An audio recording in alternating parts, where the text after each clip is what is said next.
perspective, this isn't about showing you the way forward. We're just showing you a possible way forward for those that are interested in diversifying their businesses or their revenue streams via government procurement. So this is a possible way forward, and is part of Cando's commitment to provide information in this space for Indigenous businesses and economic development officers working in Indigenous communities. We'll speak more about Cando's ongoing efforts throughout this morning or this afternoon. But first, to begin, I'd like to introduce you to our Elder Rick Lightning, who will open up today's event. Elder Rick. Danse, wapamaskwasigasun.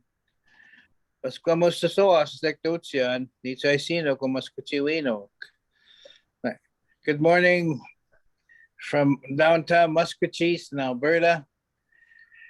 I'll start off with a prayer and a blessing song, and I'll say a few words, and I'll give it back to Paul. I'm using my phone, so don't mind me if you lose me or whatever out here. But no tami mausewatsi and ha naskwina minigis kami na. Hawapati na chaisino kwasaka maskina and wistawa paksitatski myo sa penat tumukutas utamatutama. So imnan which land gwes samatutma utamawane tumunsex gwes wapatama gwes piksqua. Gwes petamatan sumatutama uta the which I had ni chaisino. Ogamatutama no smegwats. Ano tawi mausewats in kami and anaskuma and minigis kami na.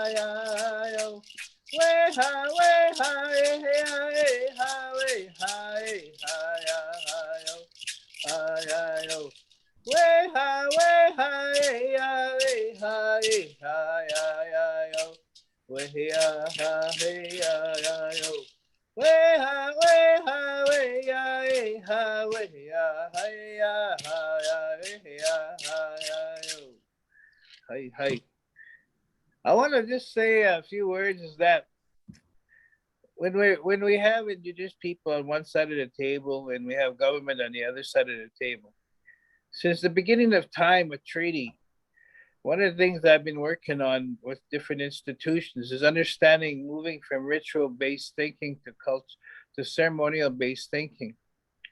And that's something that's so important in that thinking of when we're interacting with each other. In the beginning, when treaty was signed, they seen these people doing a pipe ceremony, thought that was a ritual. But really it was a ceremony. And I think that's where that thinking of that lens we look through from each side of the table and understanding each other's position, also each other's, what does that mean? They come with ceremony and we think, and then on the other side of the table is thinking it's ritual. Ceremony has spirit, ritual has no spirit. It's a process that's done, and that's without spirit. Whereas ceremony has a spirit and it has spirit and intent. And that's something that I think that if we could ever come to that conclusion of both sides of the table, come to the point in our discussions of the spirit and intent of that discussion, and understanding each other that these people across the table, the Indigenous people, the Cree people, the Ojibwe people, understand the individuality of each tribe. It's not Indians, not pan-Indian across the board, but recognizing each tribe as who they are and their language and their culture and that's really important to do your homework as government officials. As who are you dealing with? What people are you dealing with? And what tribe are you dealing with? And also, so that's important to understand that be able to have that discussion, and also understanding what does that mean when we talk about bringing ceremony into this discussion rather than ritual. And I think in the future, and that's something I've been working with various institutions of understanding that what we do is not ritual-based thinking, it's ceremonial-based thinking with spirit and intent, that all people be blessed. In my prayer, that all people be blessed on both sides of the table, to take that, to be able to see and hear what we're about our discussions, be able to hear the discussions, to be able to see the people and see what they're bringing forth, and also to take away the blinders and to be able to give us a better idea of having a really good informed discussion of and recognizing each other as groups, but also coming together in partnerships rather than allies. And I think that's so important in the future, that we don't need allies, we need partners in the future, because that's something, in order to be partners, we need to develop trust. And to be able to have trust, we need to get to know and understand each other.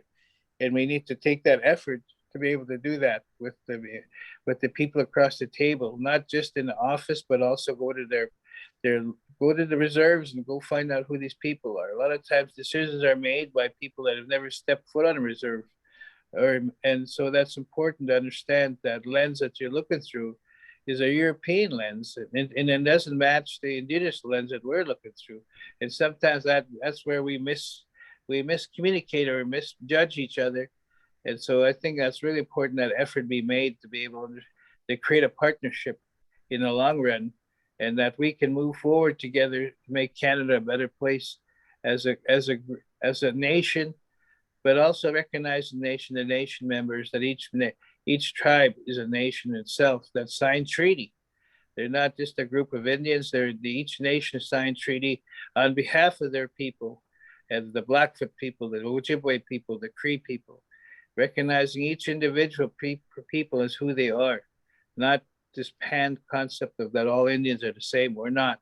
We all come from a unique background, and then it comes back to thousands and thousands of years.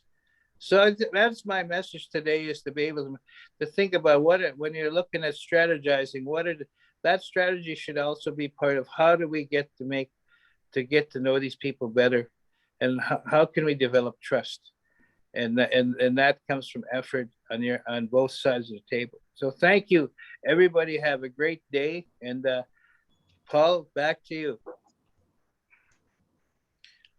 Thank you so much, Mushimrik. Thank you for your words and for your song this morning. We've got a busy couple of hours ahead.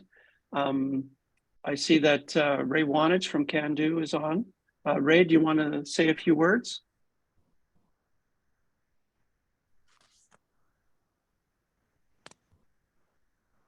Well, I just want to thank everybody for joining us today. It's going to be an interesting sharing of information. We look forward to that. And yeah, on the procurement front, a lot of exciting things happening. I know a lot of the national Indigenous organizations are coming together to find ways to make it easier for Indigenous suppliers to get involved with securing government procurement contracts. So some of them are fairly large dollar amounts, so that's always exciting if we can get those. But what we're learning is that there's a big learning curve as well involved, and there is a cost in time and energy to complete applications, go through the process, and there is no guarantee you are going to win the contract. So that's the other thing to keep in mind. But we're here to help with that process and better the odds for Indigenous suppliers to secure some of these contracts. So we look forward to working with you all in the near future. Thank you, Paul. Thanks, Ray. So for all those that missed the early introduction, my name is Paul Macedo, Communications Director with Cando. Today I'll be tag teaming hosting duties with Cando's newest staff person, John Johnstone, who is Associate Director of Procurement. Some of you on the procurement side and government side will know John quite well. So we're going to share our duties. Just want to do a quick land acknowledgement. I'm right now I'm based in Katsalano, which is West Vancouver or Southwest Vancouver, in the traditional and unceded territories of the Musqueam, Squamish, and Tsleil-Waututh nations. So, but typically I would be in Edmonton, which is Treaty 6 lands. That's where Cando's head office is. John, do you want to take it away and introduce our opening panel? Hi, good morning, everyone. Thank you, Rick and Ray and Paul, for getting things started. What we've decided to do with today's Procurement Showcase was start off with a couple of experienced people from across various areas in economic development and in business to give us some of their insights on procurement, on economic development, and how the two can come together. So these panels, as Paul mentioned earlier, are kind of introductory sessions. They're little pieces that are designed for economic development officers, community leaders, and others to just get a bit of a taste of where some of the support programs are and where some of the experiences and lessons learned are in this space. And throughout the day, it'd be great. Think about following up with panelists and speakers and programs as you get questions. We won't necessarily have time for a very large amount of questions today, but we'll get back to anyone that leaves questions as well, and we'll make sure we're following up. So on today's opening panel, I would like to introduce Michael Bonshore. Also speaking today on the opening panel will be Jonathan Mitchell and George Casimir. Hopefully George was able to make it in. We were unsure, and if you can just come on screen, Michael, Jonathan, and George. And what we did was we basically looked at three really quick questions for our speakers today. One was an opportunity for them to introduce themselves and talk a bit about their program or their organization. And we are going to ask them some of the thoughts they may have on how procurement could support in economic development, and maybe to talk a bit about some of their experiences or some of the best practices they've seen in this space, and maybe some of those either warnings or ideas that people should consider when they're also going into this space, acknowledging some of the things that Ray mentioned during his opening as well. So maybe over to Mike Bonshore first to open things up for us.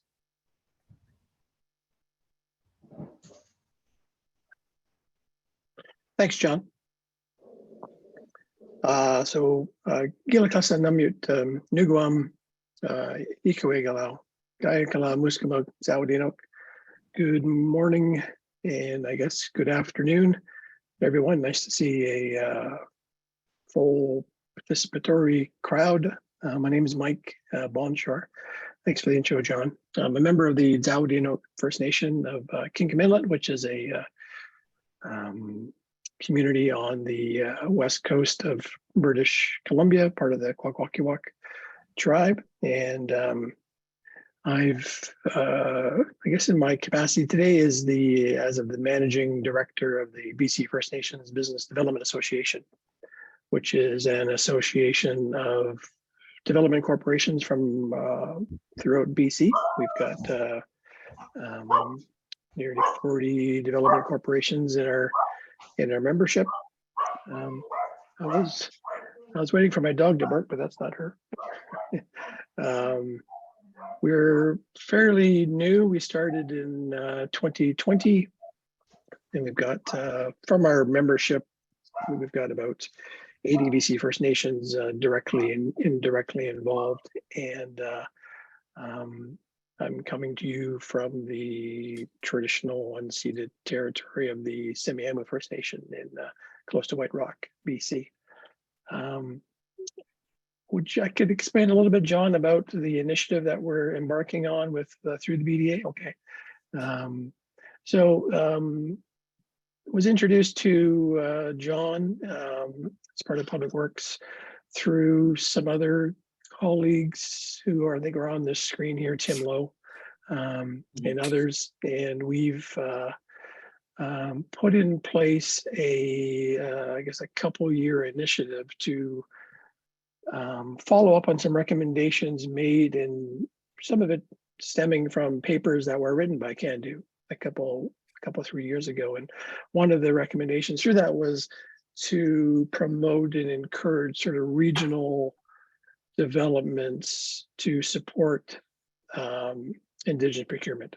And so we're looking at establishing the BDA as kind of a regional hub, providing sort of collective services to BC First Nation owned businesses. And so that initiative is going to be busy on a few different fronts.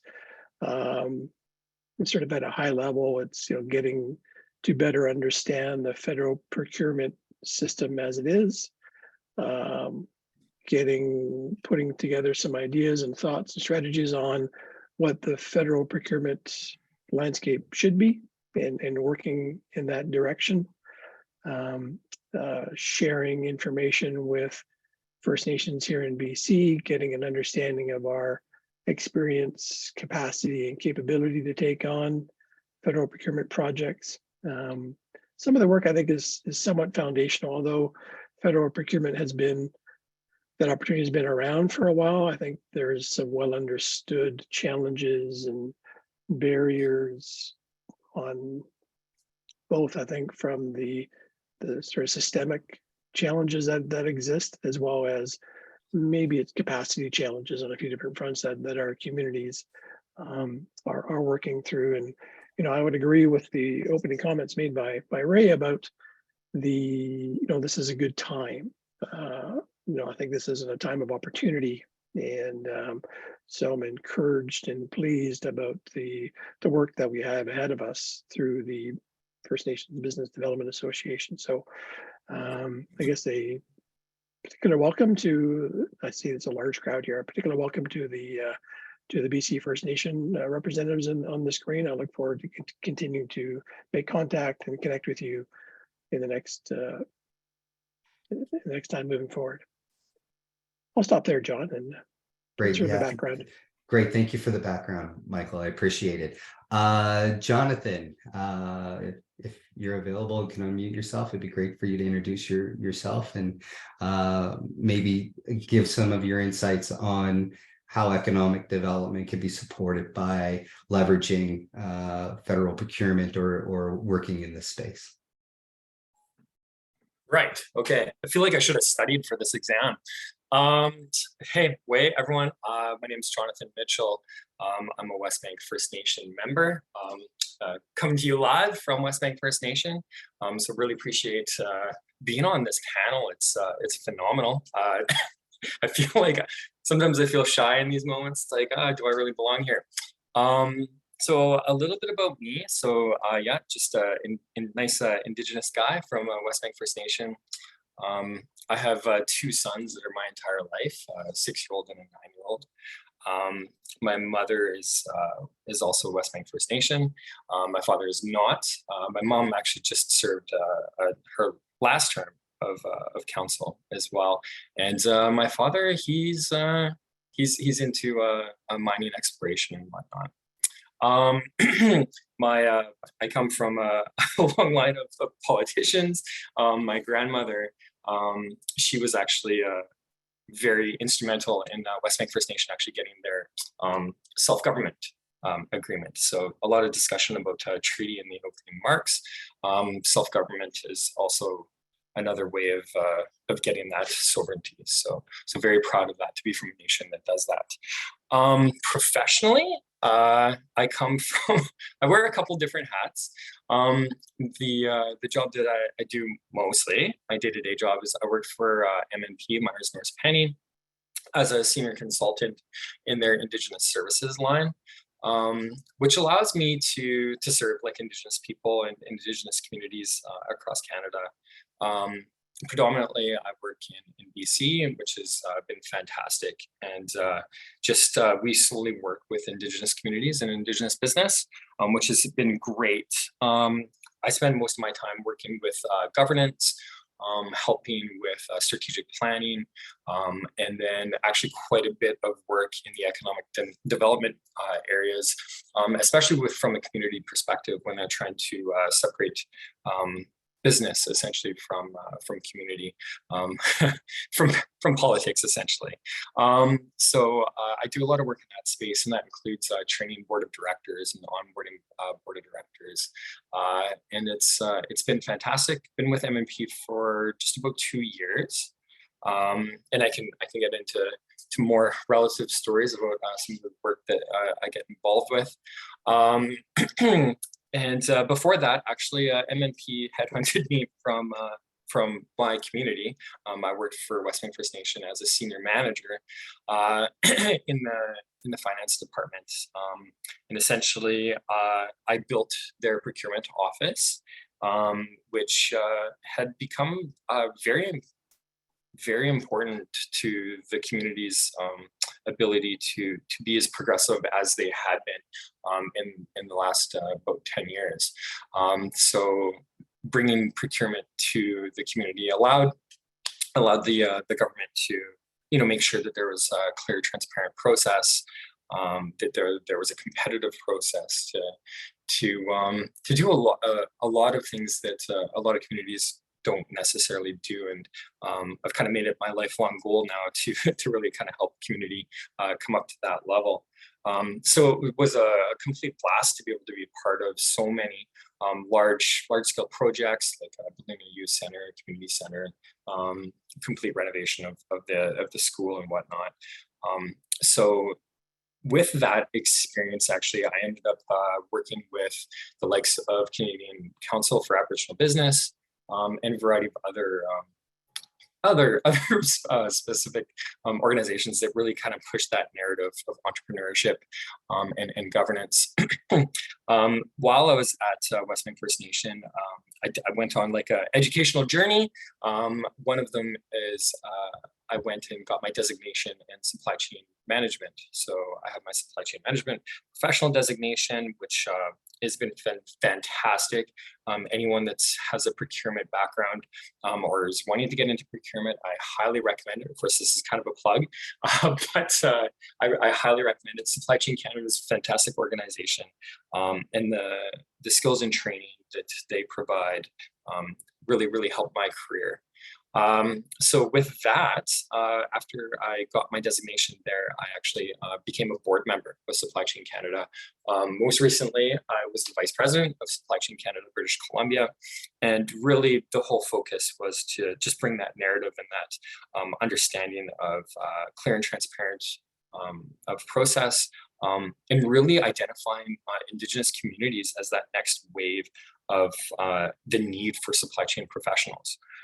So was able to do that narrative. I then went and did my master's in Indigenous Business and Leadership through SFU. Again, if there's anyone that wants to add an MBA to their credentials, I highly recommend looking into that. Fantastic educational learning there, really developing that true governance model, as well as identifying the importance of Indigenous sovereignty.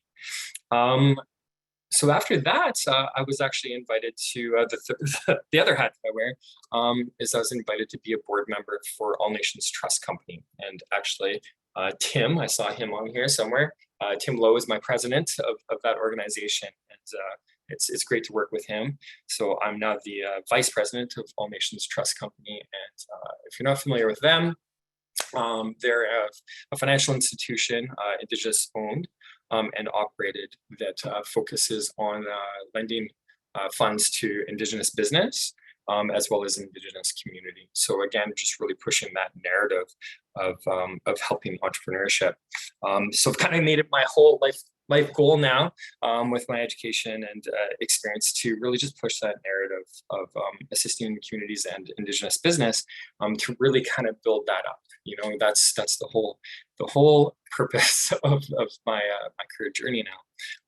And it's interesting, some of the knowledge that you get along the way.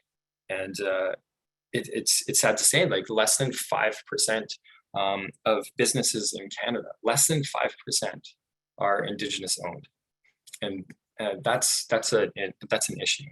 And so I think the question that I was asked that I didn't really completely study for was something along the line of economic development in the community, and potentially the importance of getting into contracts.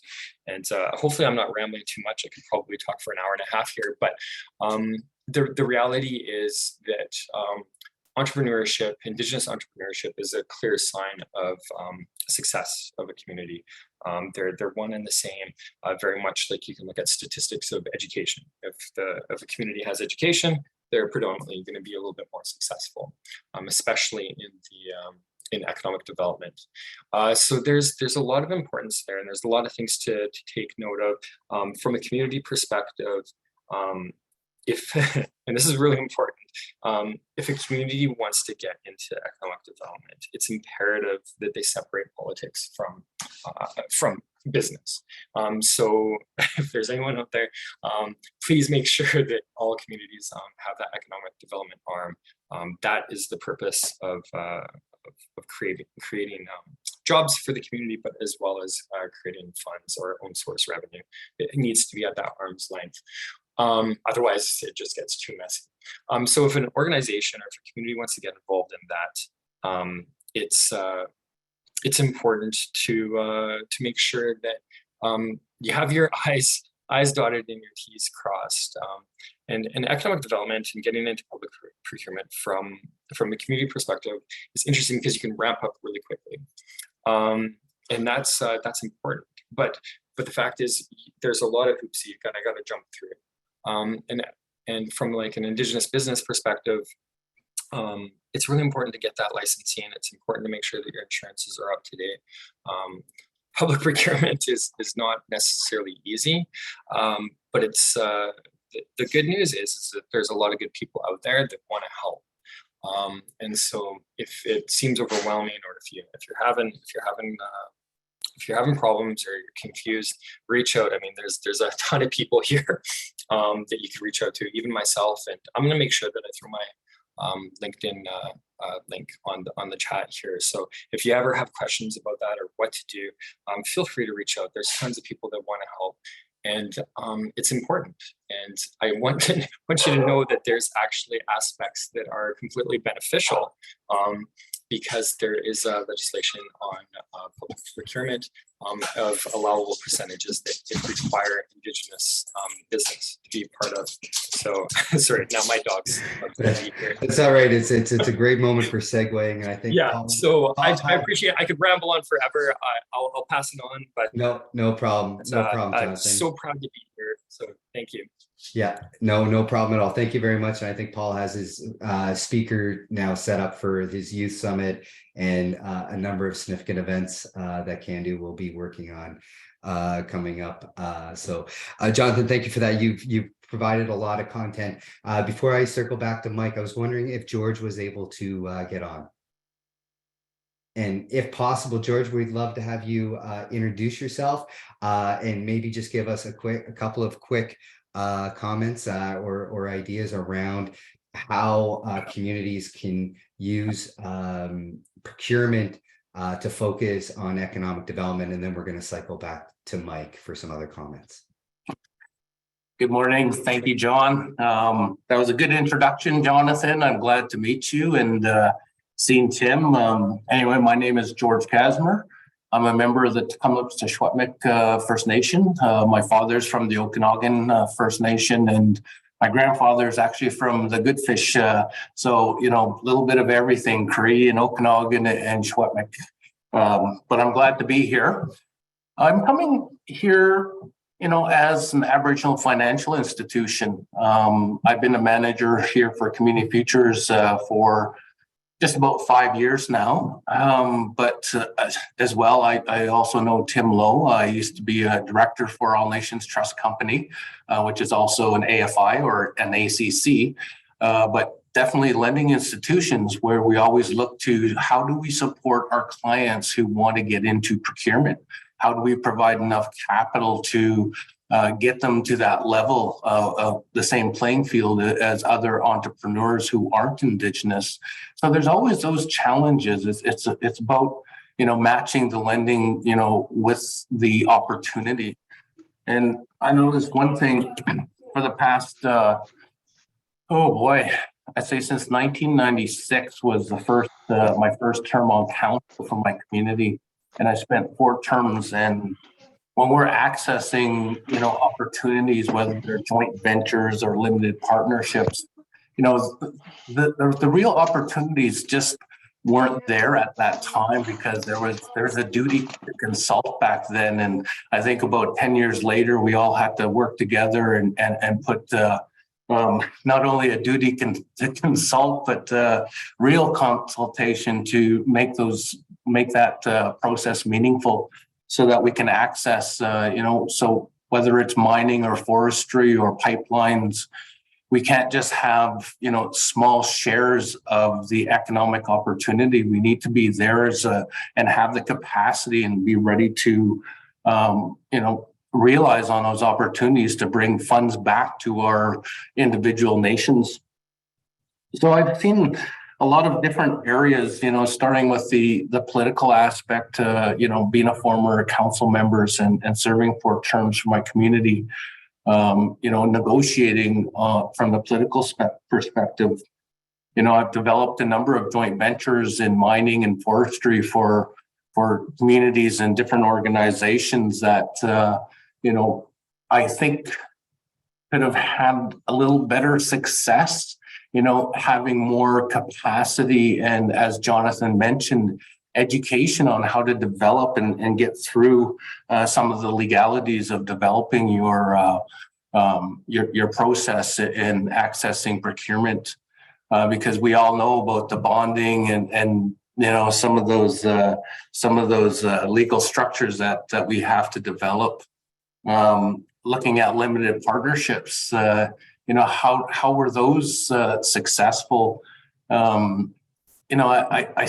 look back, if I kind of knew what I know now, back then, I think it sure would have helped a lot. But, we're all talking about procurement, and I've just, over the years, whether it's Cando or NACA or AFOA or the province of BC, trying to figure out how do we increase from 1% up to 7 to 10% Indigenous inclusion into procurement. And I think that's a big question for all of us. And I'm so glad there's so many people here today, because myself as a lender, I need to take this information not only to the bureaucrats and politicians that I meet with, but I also have to provide this information to my clients. If they're just on the brink of being able to, obtain a procurement contract, how do I get them to that level? So that's my job as a lender and as a manager of a financial institution. How do we look at supporting individuals who get into procurement?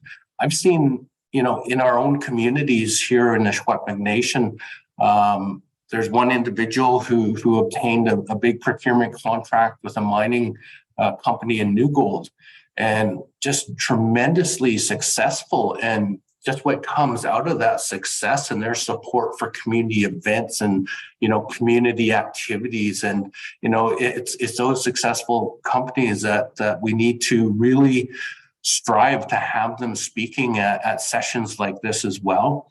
I had a good friend of mine who also had an electrical company who really made it big.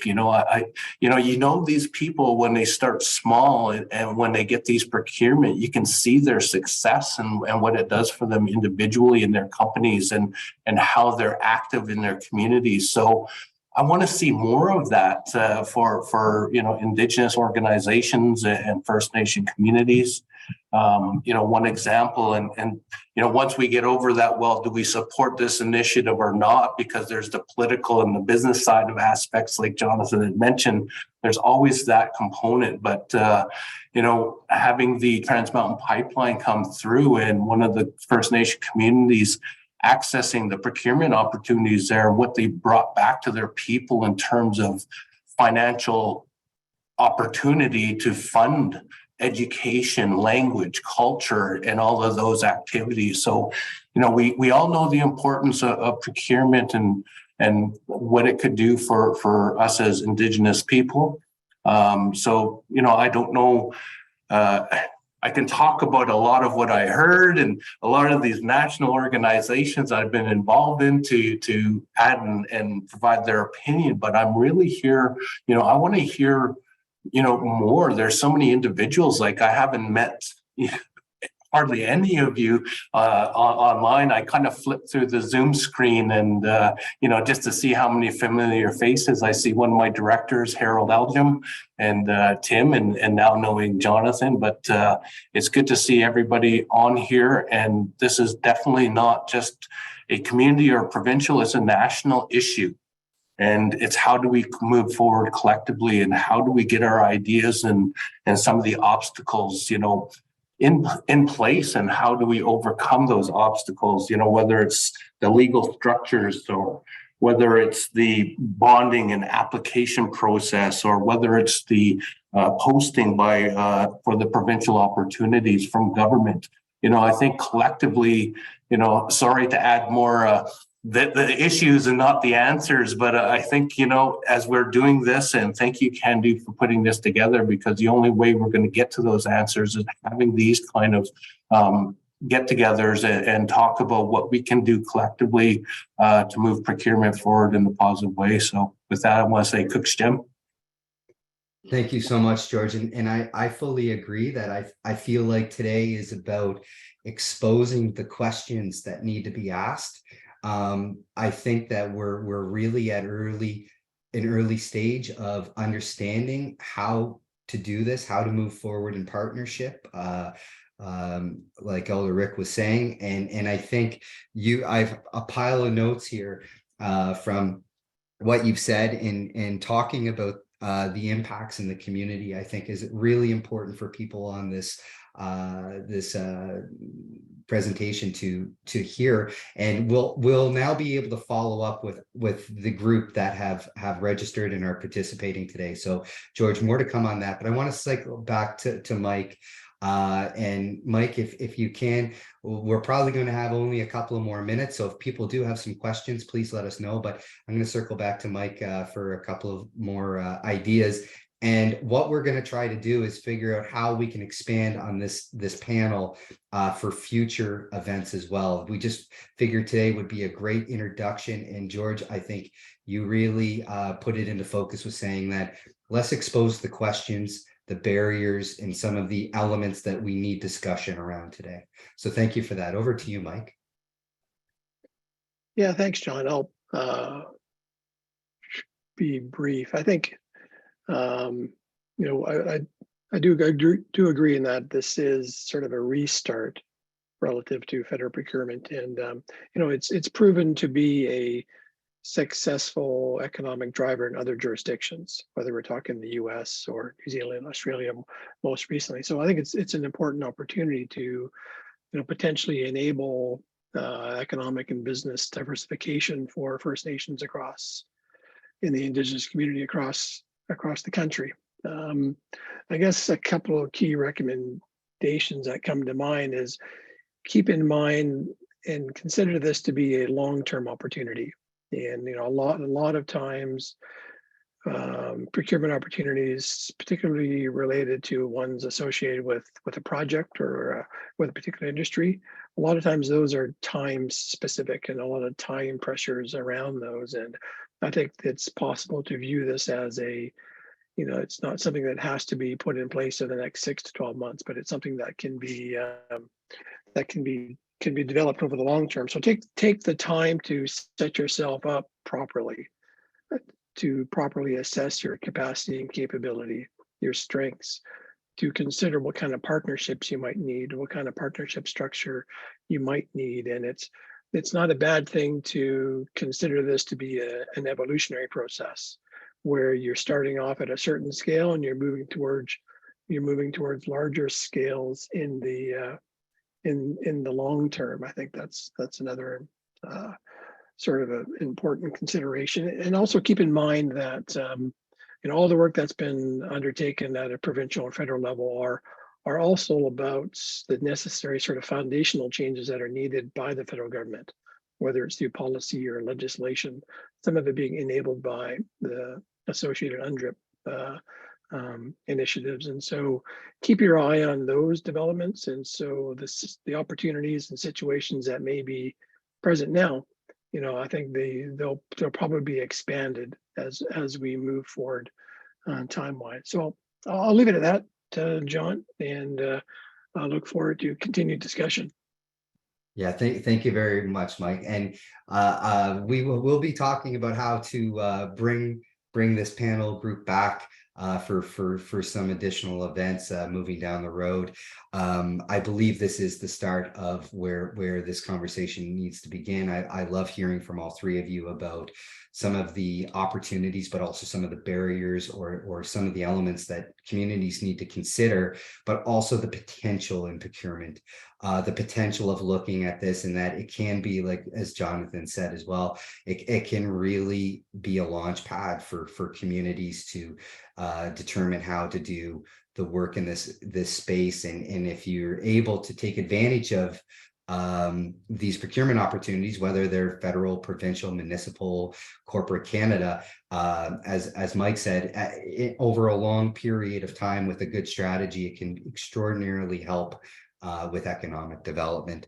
I'm going to hand it over to Paul maybe for just a quick check-in, make sure that you're good with where we're at. And then we're going to move into a series of what we call lightning fast and for our Elder Rick, lightning presentation round, where we're going to hopefully have a number of our subject matter experts in these areas provide an intro to various topics that may be of interest to the participants today, and with the hope that it's enough to spark interest and get people to follow up with some of our subject matter experts and our panelists. So over to you, Paul. Well, it's funny that you hand it to me when I'm actually going to hand it right back to you, because you had the Procurement Assistance Canada PSPC introduction. That's next on the agenda. We're a little behind on the agenda, but John's a fast talker, so we're going to make up for that pretty quickly here. So have you got that queued up, or do you want me to put that presentation up? John? Mute, John? Yeah, just make sure I'm sharing my screen now and let me know if you can see it. Okay, we'll do. Share. It is sharing. Yeah, we've got it. All right. So yeah, no, I did that segue on purpose to bring it to Paul so it could bounce back to me. So I have a really interesting role at this point in time, which I'm really excited about, and I think it's going to lead to a lot of success for us moving forward. Is that I am now actually a Cando employee on assignment from the Government of Canada, but at the same time I am maintaining also my position in the Government of Canada with Procurement Assistance Canada. So that may sound like I have two jobs. I may to some extent, but the idea is going back to what Elder Rick was talking about with trust and partnership, is that we need to figure out how to move information between government, Indigenous organizations and communities and businesses more easily. And I get to be a bit of that experiment of how can we have someone who is able to access the information on both sides of that conversation from a trusted position, and to provide the service that Indigenous communities and businesses require in order to participate in procurement moving forward. So right now I'm going to put on my Procurement Assistance Canada hat, and I'm just going to provide a quick introduction to our office. We are under Public Services Procurement Canada. That's the name of the organization. We basically have a mandate under what I'll refer to as PAC, but that's the acronym, to provide a number of functions. One is, and the key one is working directly to support businesses that want to participate in procurement, specifically Indigenous businesses, but we provide services across a spectrum of communities across Canada. And the idea is by working on the front lines and working directly with businesses, we have the opportunity to also advise policymakers on what's working and what may not be working at this time. So that's a bit about how we do it. We have offices across Canada. One thing the pandemic really taught us was that virtual can work really well. So no matter where you are in Canada, you should be able to receive services from Procurement Assistance Canada. We have 6 regional offices that you can access, but at the end of the day, one of the things we're looking for is introductions to our office like we're having today, but then following up. So one of the things I would certainly recommend, and we will try to help with this from the Cando side, is for all the registrants today, making sure you have the information and that you can follow up with our specific offices where they can provide tailored information, one-on-ones. They can work with a community to talk about what is happening in procurement. And as you'll see through a series of presentations today, we're going to dive into some of the topics that we would be talking about during those meetings, whether it's how Indigenous communities would participate in Indigenous participation plans or requirements, how the PSIB process works through our friends at Indigenous Services Canada. All those types of things are things we'd look at. One of the things that we came up with over the last couple of years within Procurement Assistance Canada is trying to understand what companies and communities go through when they're actually trying to work in the procurement space or get the procurement elements into their strategies for their local economic development.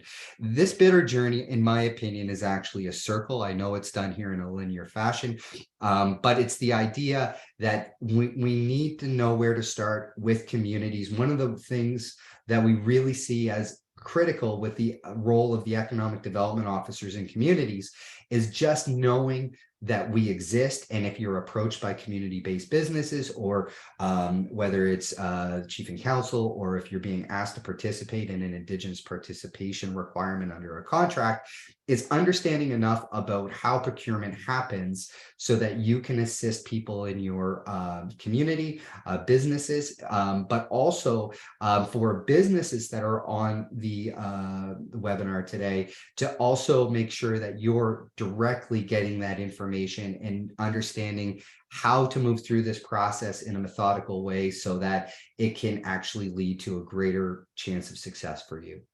One of the things that Procurement Assistance Canada has been doing is recognizing that, again, to Elder Rick's comments at the beginning, is partnerships.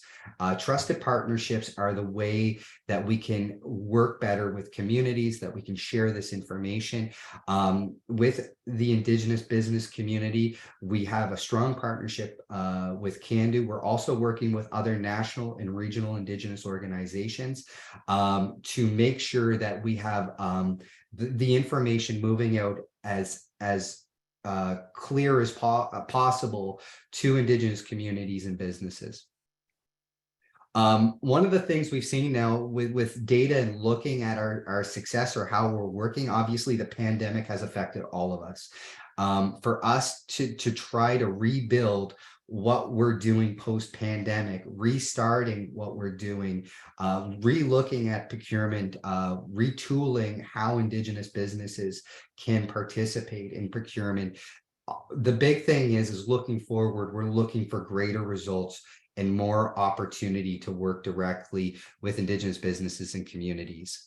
The next thing was in 2021, Procurement Assistance Canada received additional funding to support social and economic participation in procurement. And this is a key element of what we're doing. It means that we have more people that you can connect directly with, that you can have a one-on-one meeting with, that you can have someone that you can ask questions of throughout processes. These are the types of things that we are trying to ensure we're creating better services and more tailored services for Indigenous businesses, Indigenous communities, and others across Canada. So what I would certainly recommend is think about where maybe your community or your business could be in maximizing your participation in procurement, but it's not to be done lightly. I know Ray mentioned this at the beginning, was that this can be a long journey. There's no guarantee of success, but by actually working with an organization like Procurement Assistance Canada, at least we can get you the information you need to make those really good strategic decisions on how to participate, when you should participate, and the benefits versus the costs of participating in federal procurement. But one of the things I'll also say, because this is a broad-based presentation today, is that if you look at federal procurement and those opportunities, it is a very similar process in a lot of ways to looking at provincial, municipal, MASH sector, Indigenous community to Indigenous community, nation to nation procurement. How can we support Indigenous communities strengthening their opportunities with other Indigenous communities? I think is a question I think we're posing a lot of questions today. And that's a question that I think about often, is how to strengthen those Indigenous community, nation to nation relationships as it relates to things like business, economic development, and procurement. So what I would say is we'll have information on Procurement Assistance Canada available. And I would really encourage everyone online today to reach out and to talk with one of our offices to find out what we can do to support you. That's it for me, Paul. I'm going to stop sharing my screen here, and I will turn it back over to you. Thank you so much, John. Very informative. We've obviously Cando and PAC have worked closely over the last 6-7 years now.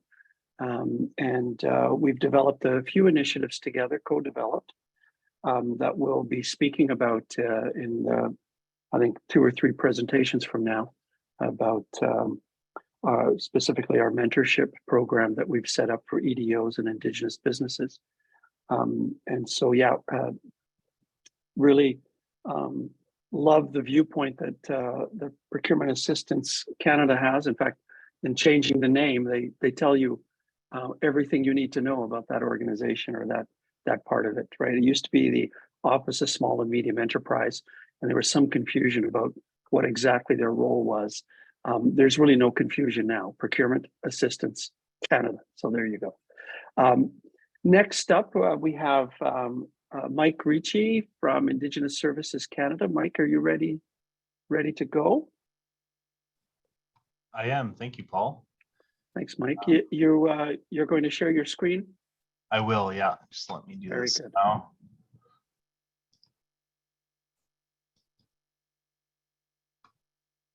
Excellent. It's working. You can see that? It's full screen? It is. Okay. Okay, well, thank you for having me here today. My name is Mike Ricci. I'm a Senior Program Officer in Business Development at Indigenous Services Canada. And I'm joined with my colleague, Crystal Maloney. We're actually going to be tag teaming this presentation. She'll do the second half of the presentation here today. Crystal, I don't know if you have your camera on. You just want to say hello. Hello, everybody. Thank you for having me.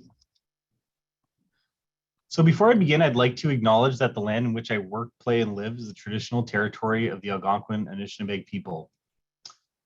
Sorry, I just got to move this. Okay. As many of you know, the Government of Canada has a new mandatory minimum target to have at least 5% of the total value of contracts awarded to Indigenous businesses annually. This presents a huge opportunity for Indigenous entrepreneurs. This presentation will provide an overview of how the Government of Canada incorporates Indigenous participation into federal procurement processes and what Indigenous entrepreneurs need to know in order to find and bid on these opportunities.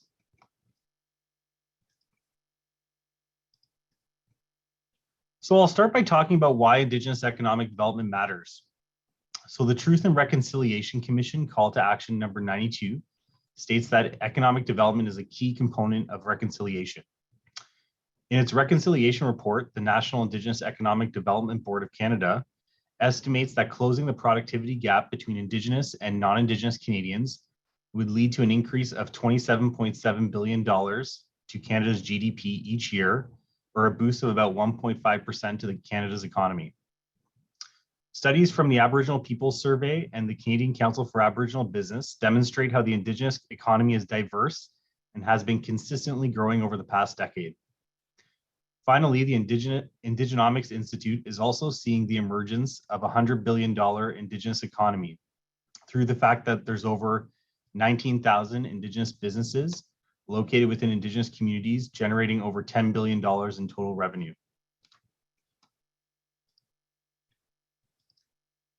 So a little bit about Indigenous Services Canada's role in terms of federal procurement. So our office is responsible for leading outreach and engagement to the federal procurement community and Indigenous business community on Indigenous considerations in procurement processes. For instance, our office manages a network of Indigenous procurement coordinators across over 90 federal organizations who act as champions within their own respective organization and advocate for Indigenous inclusion within their own procurement processes. We also deliver presentations similar to this one to federal procurement officers throughout the government of Canada.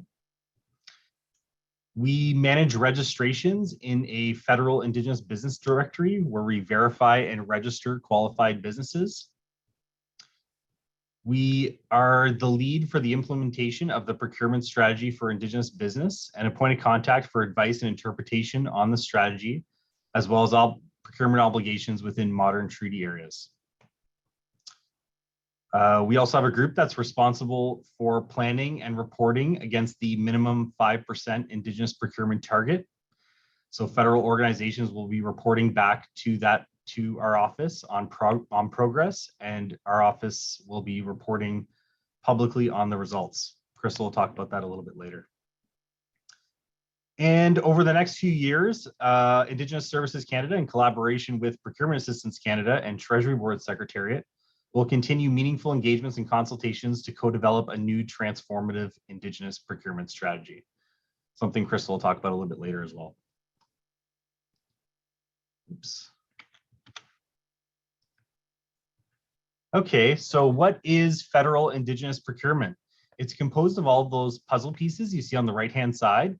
So there's things like procurement obligations in modern treaty areas, things called set-asides. It can be incorporated into standing offers and supply arrangements, Indigenous subcontracting opportunities, and regular contracts as well. One of the main tools leveraged by the Government of Canada is a government-wide strategy known as the Procurement Strategy for Indigenous Business, or PSIB for short. PSIB leverages existing government procurement needs to assist in growing the Indigenous economy by increasing Indigenous participation within procurement processes. Backwards. So the next few slides are just going to go through each of these puzzle pieces you saw on the right-hand side. So the first thing you need to know is there's these things called modern treaties. There are 25 modern treaties in Canada, or comprehensive land claim agreement areas. 22 of them contain economic measures with procurement obligations. The spirit and intent is to strengthen the economic viability and self-sufficiency of these treaty areas. No two are exactly the same, and therefore, whenever the Government of Canada is procuring within one of these areas, we read each treaty and take into account the procurement obligations within each one. Canada's procurement obligations vary from treaty to treaty, but can include separating the requirement into commodity or geographic groupings to permit smaller firms to submit bids, notification of the procurement to land claimant groups, the use of modern treaty business lists, the use of bid evaluation criteria to benefit modern treaty beneficiaries, and the right of first refusal for procurements related to certain topics. Next thing is set-asides. So set-asides are contracts that are restricted exclusively in competition for qualified Indigenous businesses where capacity exists. They do not have a dollar threshold and they're exempt from international trade agreements. And they only require 2 bidders to be considered competitive. So there's 3 types of set-asides that are used in the federal government. There's mandatory, voluntary, and conditional.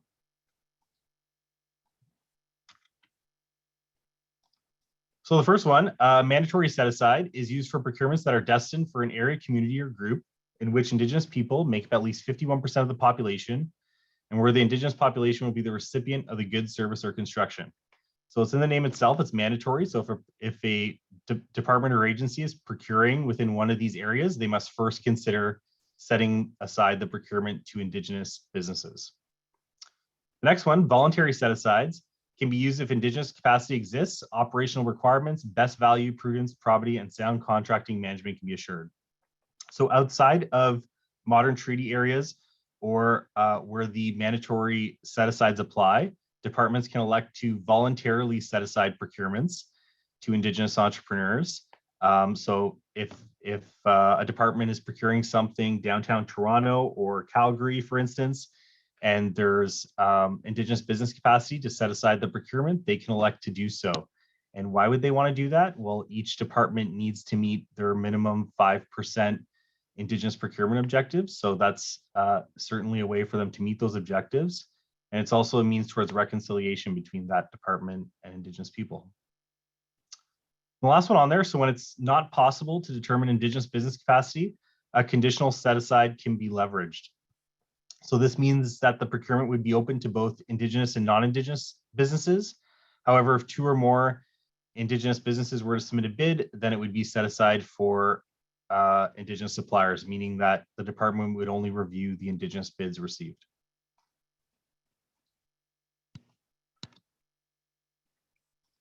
The next thing is standing offers and supply arrangements. So the government of Canada has, whenever there's a reoccurring need for a good or service, the government of Canada might establish a standing offer supply arrangement. And within many of these vehicles, there may be an open stream and a set aside stream. Open meaning it's open to both Indigenous and non-Indigenous suppliers, and set aside meaning it's restricted only to Indigenous suppliers under the procurement strategy for Indigenous business.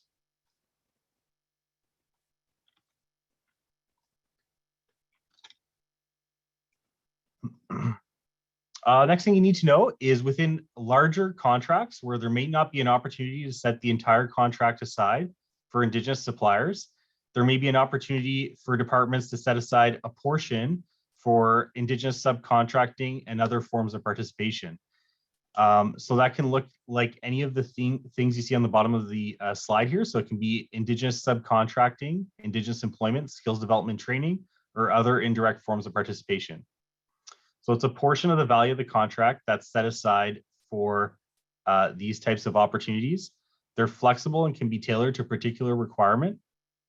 And they're really structured depending on the project itself and the Indigenous capacity that exists and industry feedback. All those things help inform how these opportunities are structured.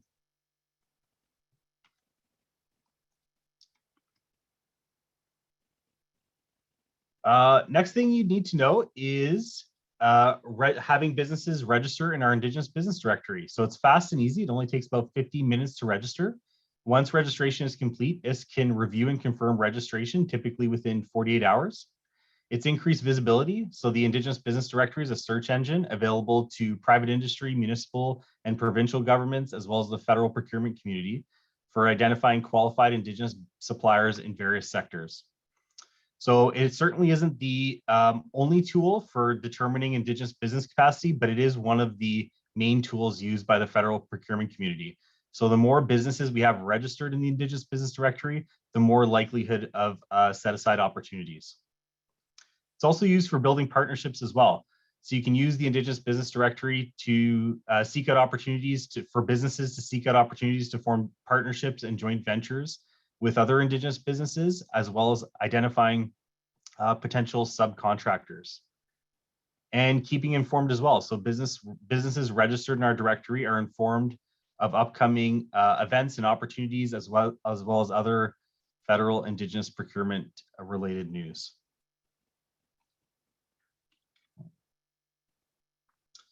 And in order for businesses to register, they would need to meet our eligibility criteria. So it can be any type of business, a sole proprietorship, a limited company, cooperative, partnership, or nonprofit organization in which Indigenous people have majority ownership and control, meaning at least 51%.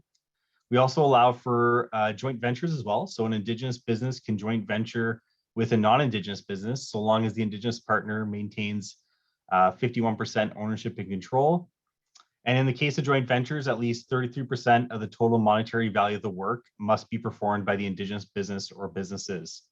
And that content requirement also applies to subcontracting as well. So if Indigenous business is awarded a contract set aside under PSIB, at least they can subcontract the work, so long as a third of the total monetary value of the work is performed by an Indigenous business. Okay, so now it's over to you, Crystal. Thanks, Mike. I'll actually introduce myself instead of thank you, like I did before. Mike, can you hear me? Can you give me a thumbs up? It's okay, right? Okay, awesome. My name's Crystal Maloney, and I have the privilege to work for Indigenous Services Canada. I'm new. I joined in April, and we're a relatively new group that I've joined. We're actually a sister directorate to Mike's team in business development. And it's a new group that's called the Transformative Indigenous Procurement Strategy. So some of the things that we're going to be looking at are a lot of the things that I've been hearing through some of the initial conversations today as issues and concerns and all those questions that people are asking about how to address certain barriers. So just to start off, TIPS was created in December 2021. However, there were some changes that happened before that. So you may or may not be aware that in August 2021, there were some announcements made by the federal government, particularly that minimum 5% value of federal government contracts to be awarded to businesses owned and led by Indigenous people. So that means every federal government department has a mandate to meet that minimum target, and it's a floor, not a ceiling. So we're hoping that it's going to be much higher than that. However, it's a start, and it's something that we're hoping to see procurement start to be a lever for economic development. Another thing is that Mike's probably touched on already is that a lot of people are familiar with PSIB, but maybe as the former PSAB, it was recently formally renamed. And Mike's team did some changes as well, removing full-time employee requirements under that and trying to expand geographic locations. So previously it was 80%, where the population had to be 80% Indigenous peoples. Now it's reduced down to 51, broadening those possible locations. However, obviously modern treaty areas take priority. So I guess, Mike, we'll go to the next slide here. Forward. So what is probably not backwards. We don't want to go backwards anymore. So what's probably most interesting about the 5% is what's calculated as part of it. There are many things that are going to go into federal government's calculation of that 5%. So contracts that are set asides, contracts issued through modern treaties, open tenders where an Indigenous owned business, even if it's not set aside, happens to be the successful bidder, which is always very exciting, as well as those subcontracting components. So anytime you see Indigenous benefit plans or subcontracts to Indigenous businesses, departments can optionally calculate those towards their 5% minimum target. It obviously depends on their calculations and their tracking capabilities. However, departments will be submitting their first reports to ISC in September 2023. And what's really interesting is that ISC will prepare a report summarizing some of those reports that departments have given us and be able to share that. I think it's going to be publicly posted. So once it does get posted, I think that there'll be a lot of communication around that to share that, and it'll be a very interesting read. And it's going to tell us where there are gaps and where some changes need to be made as well. So let's go to the next one. This is very, I don't know how much this is going to tell you, but the 5% is transitional. It was announced last year. So as departments build up their capacity and they explore what they're buying and where they can leverage the experience and expertise of Indigenous businesses in their procurement strategies, they're going to be, by the end of 24-25, everybody has to meet that minimum 5% target.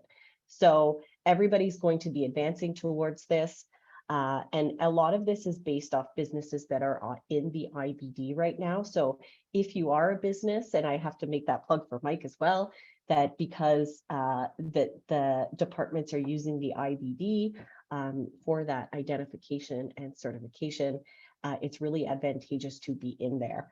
And if you really love to read policy and you're really interested in this, part of the presentation here is that it has the Treasury Board Directive on the Management of Procurement, which has an annex on some of the reporting requirements in Indigenous procurement. So if you really love reading government policy, that's a good link that you can go and explore. Yeah, I mean, it happens, right? But it's there, we're sharing it. So if we go to the next one, this might be the more interesting slide for people with the team and tips.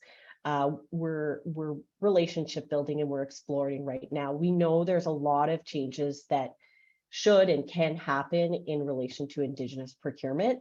And we're here to do that work and co-develop those changes with Indigenous partners. We're here to listen about what those challenges are and start to work together with partners to address those. So for instance, identifying areas where Indigenous businesses wish to expand capacity. For instance, one thing we hear a lot is procurement planning, and making procurement plans available, even to some degree, is really important.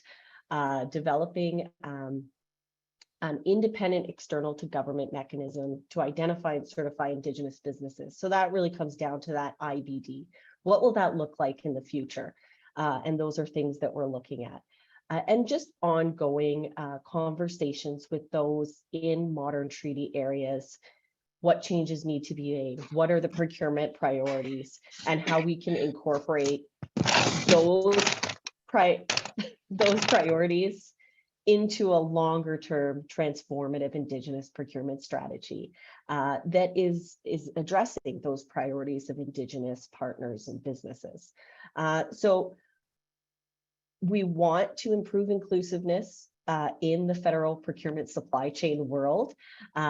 This is very exciting for us. And if those of you who aren't familiar, one of the mandates of ISC is service transfer. So those are things that we're looking at as well. What elements of federal procurement can be transferred back to Indigenous peoples or organizations? So, we're looking at all of those options as well. We really want procurement to be that economic development lever and be able to, have a greater Indigenous participation in federal government procurement. So, you'll maybe see more of us as we go out. Right now, we're starting to have a lot of those introductory conversations. The next slide you'll see it's actually business development's email. But if for some reason anybody here wishes to reach out or has other questions, send an email to this. Mike's team can share it with us as well, because we're brother and sister of the same team. We work together quite regularly and share our work and challenges together. So yeah, and I just would like to thank everybody for letting us introduce ourselves here, and hope to be able to see more of people as we go out and have those conversations. Thank you so much, Mike and Crystal. It's amazing information. It's a lot to digest. So as a reminder, all of the presentations and the contact information will be available after this session. We'll go to the same all this material plus recordings will go into the same webpage that you used to register for the session. So what's really important here is not that every answer or that every question you have might get an answer today, but it's important that you know who to contact to get that answer. So that if you have a question, if you have something specific, I see a lot of specific references being made in the chat, that as a collective here today, we should be able to answer most of those questions. If we don't right away, my strategy is always stall and then find someone that has the answer and then make that connection. So we will do the best to stall while we find out who can answer your question, but put you in contact so that you can get your question answered. So that's, I just gave you a little bit of an exposure of my strategy in life. Don't know the answer, but know who does. So next up, we have Mike Szczesniak. Mike, are you ready to roll?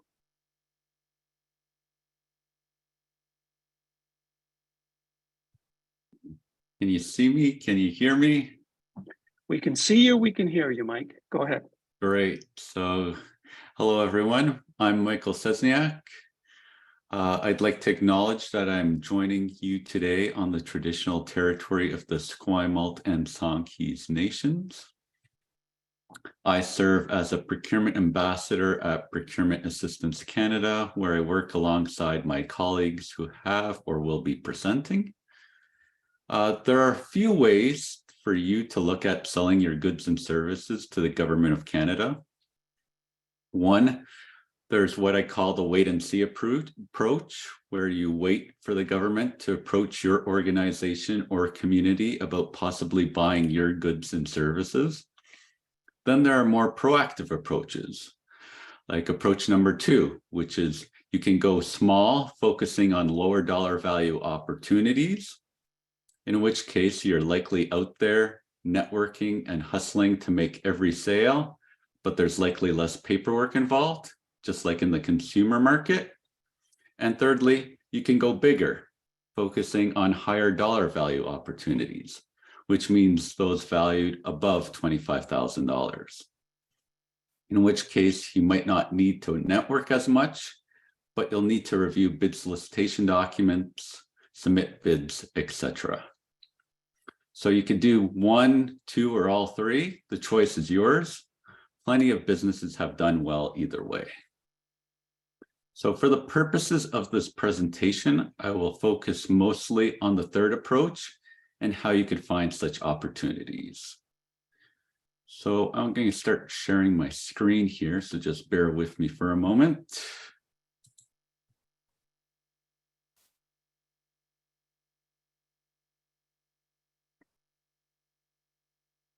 I've shared my screen. Can someone please confirm that it's visible with the Canada Buys website?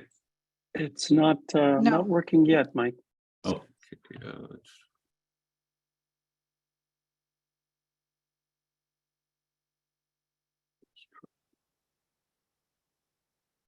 there we go. It's starting to there go up. we go. Okay, yeah. There we go. All right. So the Government of Canada wants to be open, fair, and transparent, yet still be practical when it comes to its procurement opportunities. So with that in mind, most higher dollar value opportunities are published online on the new Canada Buys website at canadabuys.canada.ca. So as you may have already heard, Canada Buys is now the official source for tender and award notices for the Government of Canada and the broader Canadian public sector.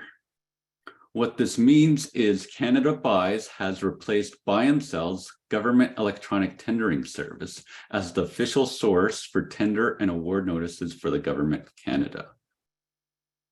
The Canada Buys website is free to use. As noted, it's still under development, and you will continue to see updates as they work to improve the user experience and transition even more information from buy and sell to Canada Buys. And this represents a new way of doing business.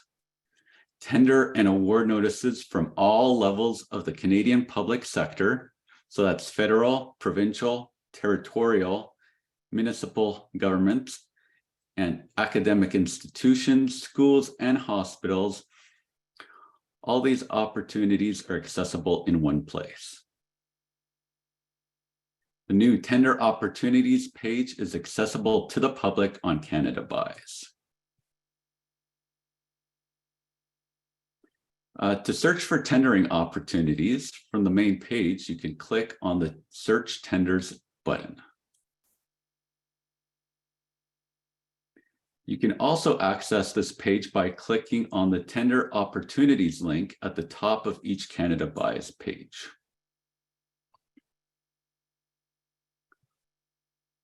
On this page, you will see a search field where you can enter keywords to search for notices. Below the search field, it shows what filters are currently associated with the search. Filters help reduce the number of search results depending on the criteria you select. Personally, I like to review the filter options to ensure I search for what I want. When you click on the filter button, a list of filters appear. You could filter by category, so you could break it down by construction, goods, services, services related to goods. Notice type, so you can filter it by request for information, RFP, and a bunch of other instruments. Status is one I personally like to use. Personally, I like to limit the number of filters I use to help ensure I don't miss a potential interesting tender opportunity, especially considering the website is still under construction and tender opportunities might be classified incorrectly due to human error.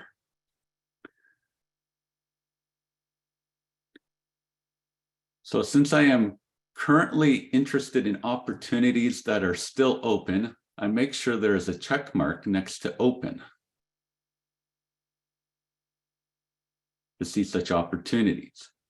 For this example, I don't care about expired, canceled, or awarded, so I make sure there's no check mark next to them. Location is an interesting one.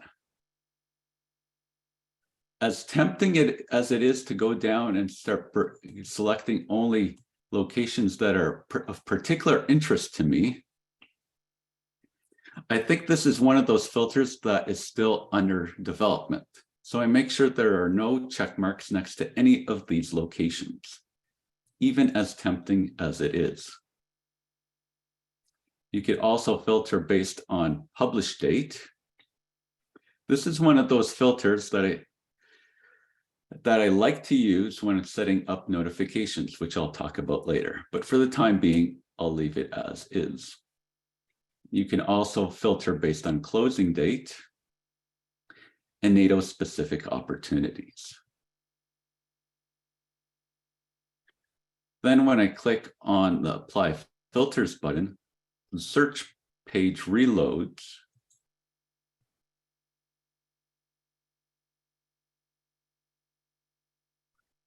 And you'll notice that the number of opportunities has been reduced significantly.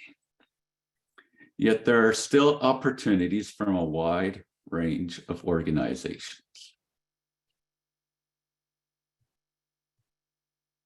So this is a good opportunity for me to talk to you about Scale Up.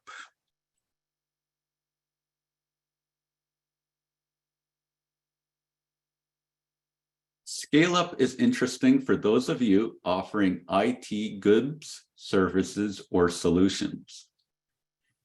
Scale Up is a new social procurement pilot initiative that helps make the procurement process easier, faster, and aims to diversify who receives contracts. Led by Shared Services Canada, Scale Up targets micro and small businesses that are either Indigenous businesses or businesses owned or led by underrepresented groups, women, visible minorities, and or persons with disabilities. Their vision is to award hundreds of IT-related contracts, each valued up to $238,000 to these businesses. Scale Up includes user-friendly, intuitive, and interactive solicitation documents that allow an expedited and simplified solicitation process that can be usually completed within 2 weeks. So if we search for Scale Up, we'll see what comes up.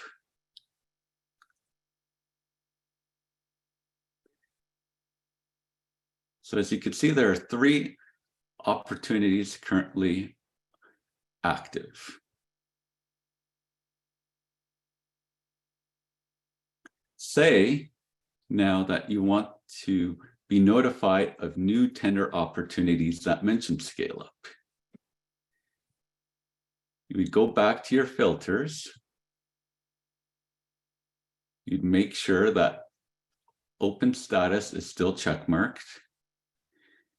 And I like to go to the publish date filter and select last 24 hours. I then apply filters.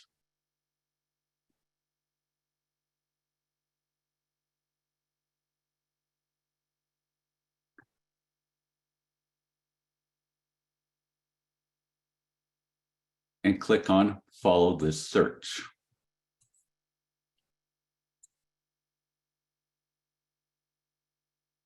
On this page, you can create notifications to receive updates on tender opportunities or specific search criteria that are relevant to your business. Here, you could edit your current search criteria and edit it if necessary. Once you are happy, you enter your contact information. And I personally like to customize the subject line for my email notification in case I end up setting up multiple notifications. And then I select the type of notices I am interested in. Then just click on create an email notification. And that is how you set up an email notification. Going back to the tender opportunities, let's say we wanted to see what salmonid tender opportunities are available. So we enter salmonid.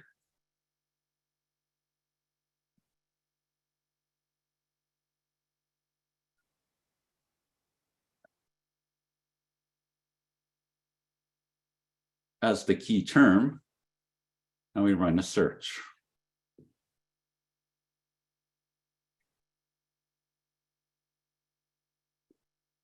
We see that there are currently 2 opportunities active.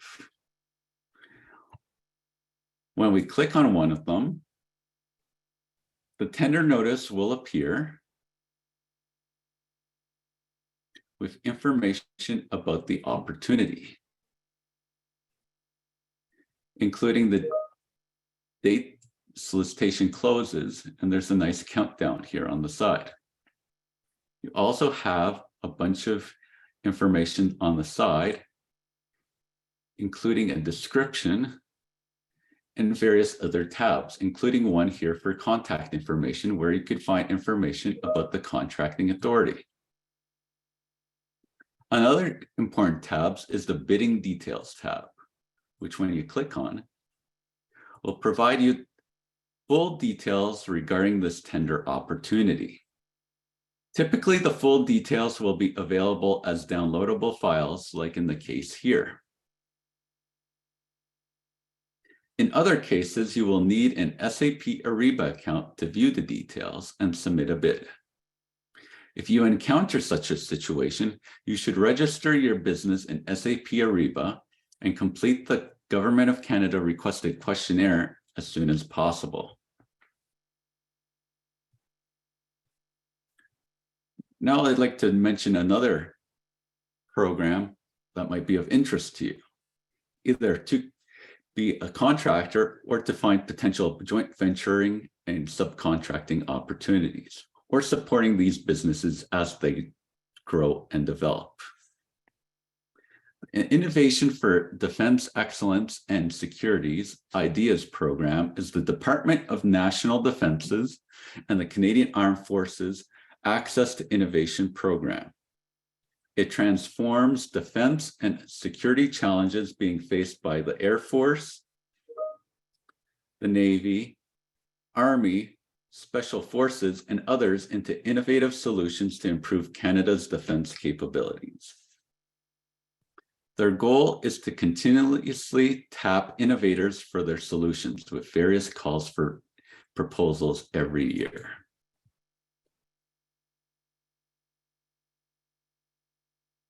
IDEAS is for all Canadian innovators, from defense primes to academia, small and medium enterprises to nonprofits, municipal, provincial, territorial entities to individuals.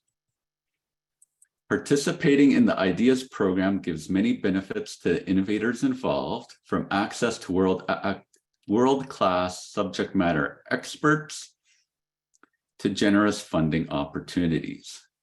IDEAS has around $85 million in funding annually to develop, test, or build your concepts. When you run a search for ideas like I just did, you will notice that there are currently several opportunities. Say you are interested in partnering with other businesses for this opportunity.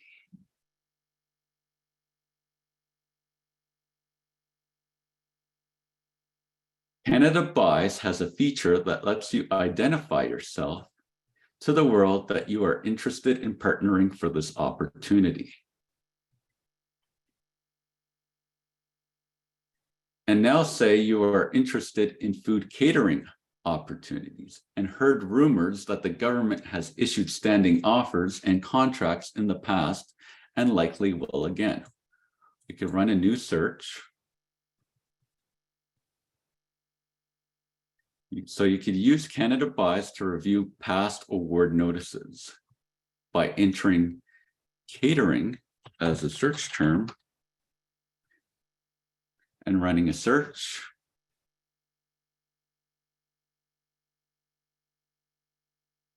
Notice how I use both open and awarded filters for now. And if I click on award notices,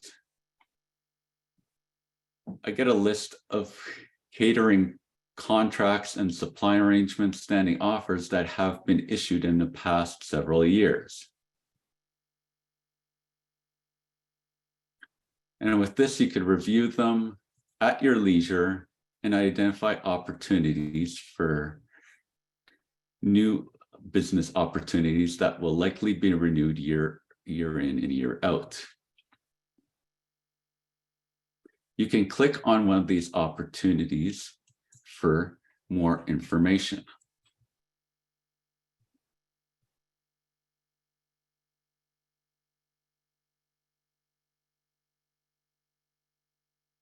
Now, as you will recall, I mentioned that information is transitioning to the Canada Buys website from the old Buy and Sell website.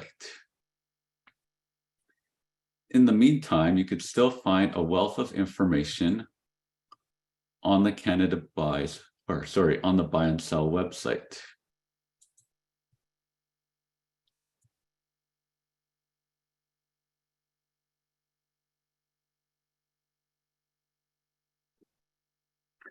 Mike, there's a couple of questions if you have a moment. Yeah, I just have a few more things I'd like to note. I just had okay. to. reset the screen sharing here. Okay. Just bear with me. Can you see the buy and sell website? Yes, we can. Okay, great, thanks.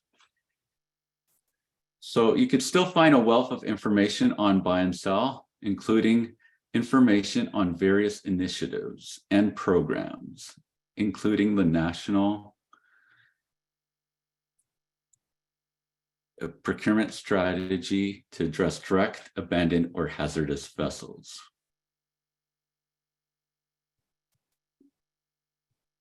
Under the National Procurement Strategy to address direct, abandoned, or hazardous vessels, Canada is setting up supply arrangements with qualified suppliers for services that could be required by the Department of Fisheries and Oceans, Canadian Coast Guard, and the Transport Canada related to the wrecked, abandoned, or hazardous vessels project. These procurement tools will streamline processes to solicit bids and award contracts and create flexibility for industry and Canada alike to managing ongoing requirements. So this page contains information about the program and the strategy. So you'll see that there are currently two requests for supply arrangements, one for small vessel disposal services and another for marine technical services. Despite the solicitation closing dates indicated on Canada Buys, I have been advised that qualification for these two requests for supply arrangements is ongoing. These two requests for supply arrangements should also be refreshed with new tender notices on Canada Buys by March 31st, 2023.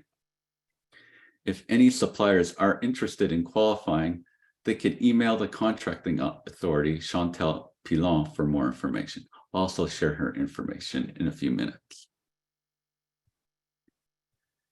I've also been informed that a new request for supply arrangement for medium and large vessel disposal services should be posted on Canada Buys by January 2023. So more information can be found on this website. And on a related note, Cando is developing a tool to assess the capability and capacity of Indigenous businesses and communities with respect to procurement opportunities associated with the National Procurement Strategy to address wrecked, abandoned, and hazardous vessels. Since time is short, I think I will end it there for today. I know there was a lot of information to absorb and I went through it quickly, but like John and a few others have mentioned, please consider this a quick introduction on how you could use our new Canada Buys website to find new procurement opportunities. Our team at Procurement Assistance Canada is here to help you throughout your procurement journey. So feel free to reach out to any one of us to set up a one-on-one meeting that we could personalize to help meet your specific needs. And with that, I am done. So back to you. Not so fast, Mike. Thank you for your presentation, but there's a couple of questions. Sure. Aiden asks, is there a filter option to see tender opportunities under PSIB? So currently there is not. However, one thing you can do is set up search terms such as PSIB, PSIB, Indigenous, Aboriginal, set aside and look at it that way. You have to consider that Canada Buys, since it's serving a number of public entities such as provincial governments and Aboriginal, cities and educational entities that might not be part of the PSIB program. So that filter option is still not available. However, I did mention it to the Canada Buys team and they're looking into it at the moment. Okay, and a related question from Sam. Can you search specifically for set-asides, or would you have to do it like you just mentioned with Yeah, keywords? Yeah, currently you would have to rely on the keyword search. Very good. If there are any more questions? No, I think that's it. Thank you, Mike, so much. Thank you. Next up, we have Carolyn and Timothy that are going to be presenting on Indigenous participation requirements and plans. Carolyn and Timothy, are you ready to Yes, run I your am. presentation? Yeah, it's Carolyn. I'm online and I was chatting with Tim in the background. He should be here as well. So I'm here. Yeah. okay, so I'm just gonna take a moment to talk to you to face to computer screen or TV screen. My name is Carolyn Arthur. I work with Procurement Assistance Canada. My role in that group is as a business advisor for inclusive business. So in that way, I kind of take an intersectional approach to my work, and I'm focusing on assisting entrepreneurs and business owners who are Black, Indigenous, women, persons with disabilities, etc. And these are, categories that the government has, but I'm here to serve those communities. But I do also, I don't say no to anybody. So I'm here to help any business owners learn about the opportunities that are in the federal procurement supply chain. And as well, I just want to acknowledge the territories where I am right now. I'm currently in Whitehorse, which is the traditional territories of the Kwanlin First Nation and the Quechan Council. I'm usually in Vancouver, which is traditional territory of the Musqueam, Squamish, and Tsleil-Waututh Nations. So that's a bit about myself. I'll just pass it on to my colleague, Tim. Hey, how's everybody doing? My name's Tim Diamond, and I work for Procurement Assistance Canada, and I'm part of the Western region. So in terms of the kind of work that I do at Procurement Assistance Canada, it's very similar to what Carolyn does. And I'll kind of add to that kind of one of the roles that I focus on in the Western region is connecting the work that we do, the work that the buyers do to the outreach that we do. So we're really trying to kind of focus in on following the work. So just I also should take a moment just to acknowledge where I am. I'm in Winnipeg, Treaty 1 territory. It's traditional territory of the Anishinaabe, Cree, Oji-Cree, Dakota, and Dene peoples, and I'm on the homeland of the Métis Nation as well. A little bit about the work that I've been doing in the past, and I've been focusing on IPPs and IBPs and all of these other names that we'll find out about in the next couple minutes. So I'm really happy to be here, and I'm really happy to be able to talk to everybody about it. So thank you very much for getting me on today. Perfect. And I'm just going to take a moment to share a screen here. Let me know if you're seeing a slide that says Indigenous Procurement Plan. We have a goal. Okay, good, excellent. Thank you. So yeah, so Tim and I, we're going to talk about that acronym IPP, Indigenous Procurement Plan, and what it means and how it can assist the government in reaching that 5% target that ISC spoke about. So Carolyn, you might want to change it to your presentation mode so everybody gets a full shot. I think it's that little button there at the bottom that shows the computer screen, maybe. Not exactly sure. Okay. Keep going over to the left a little bit. I think that might be it. No, not sure. Okay, I'm going to stop sharing. That's okay. No, that's okay. That's no problem. I just figured just so everybody gets a full picture. But we can just continue if we want. Well, Carolyn, sharing that screen was better than not sharing any screen. I'm gonna. Yeah. John speaking. If Carolyn, if you just do what you did for the share screen options again and choose there should be a second screen available for the presentation mode. Just take a quick look and see if that will help. Okay, one moment. I'm not the 100% Zoom techie person, but okay. I'm going to share screen again. I'm sharing, and then we need to change the view. Yeah, I think you can click on display settings, right where your arrow is, maybe. And do swap. Yeah, maybe. To be honest, I'm not sure how these work. It's a few. Yeah. I'm okay to talk through with what's going on, and it gives everybody an advance look at what we're going to talk about. Yeah, I think that's actually a really good way to do it as well. So I can start us off anyhow. So yeah, so basically we're here to talk to you today about Indigenous participation plans.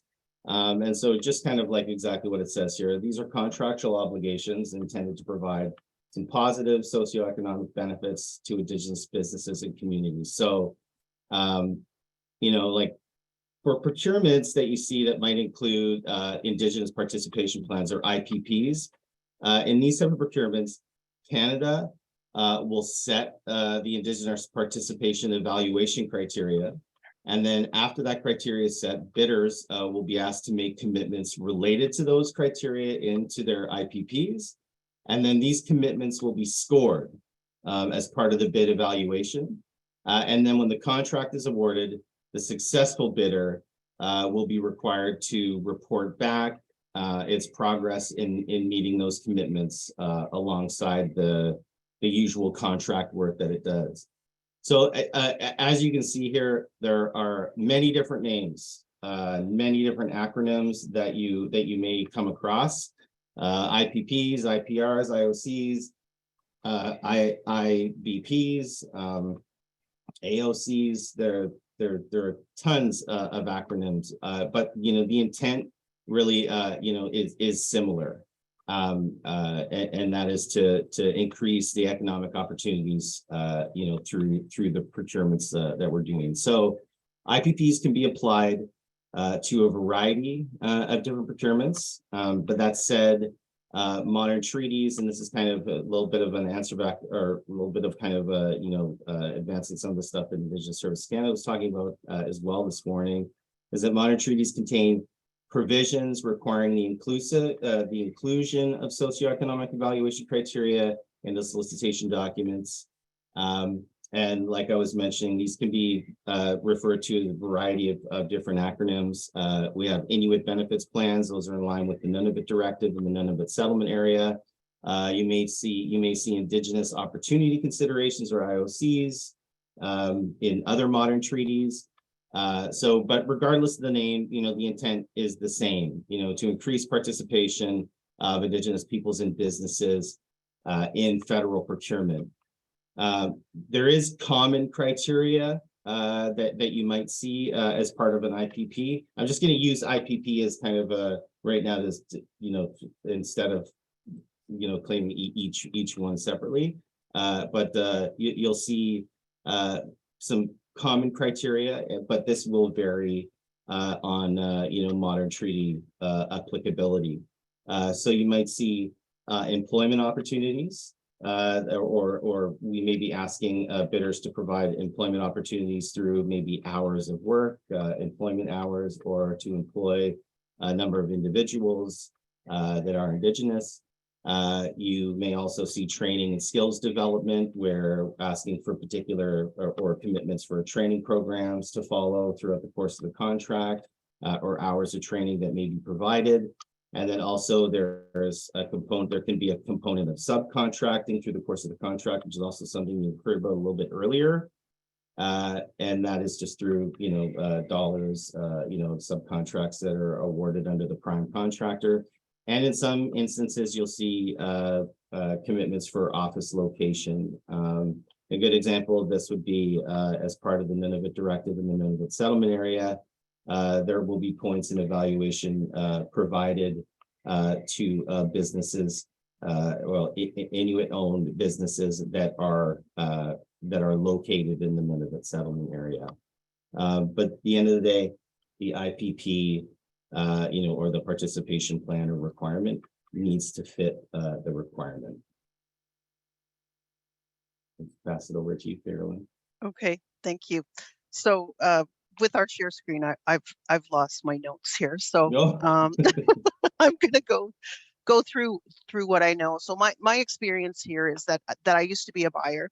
I used to be the person who would work with First Nations communities and with the government client to create an Indigenous benefit plan or Indigenous participation requirement. And I did that here for the Pacific region, which is BC and the Yukon.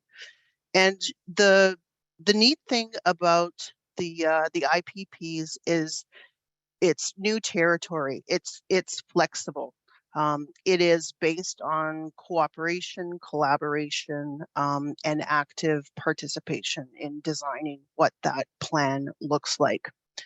So for me, I kind of boil it down to, it's really a tool within the contract that tells everyone involved that we're sharing.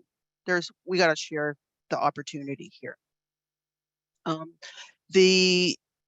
Again, we've got set categories for what that sharing is going to look like. So we've subcontracting opportunities, training, apprenticeship, direct employment. Those you could say are a casing for what that opportunity could be. And it's what I find exciting about the IPP is that it's through relationship, it's through dialogue and discussion that we can create the details of what this participation plan is going to look like. And that is something that is really new from a government perspective. So where we see it, it's also a consent-based approach as well. So as government, we have this new tool that we are excited to use and excited to share. However, we're not going to do it if the communities that we're wanting to work with don't want to be involved. It's around asking for that consent before we go down the road of trying to build that plan, or stopping by and saying, hey, we got something for you to be involved in, let's go. So getting to that relationship aspect of it is that there should be a lengthy time period of when somebody from the government is going to approach you or approach your community to say that there's an upcoming procurement that we feel is a good opportunity to involve an Indigenous procurement plan. And then it is during that dialogue phase that's the important phase, where as a community, you are able to communicate with your government reps there about what is meaningful and important to your community to participate in, but also being able to clearly articulate, what type of businesses are in the community and what aspects of the proposed work could these businesses fulfill. And that leans to the fact for procurement officers, we want to make sure that there is a tender that is productive, meaning that we've set up requirements that we know will be filled. So that's why we want to have that back and forth in communication as we're moving along there. And I'm just going to go to the next slide because I think that's going to give me the cue.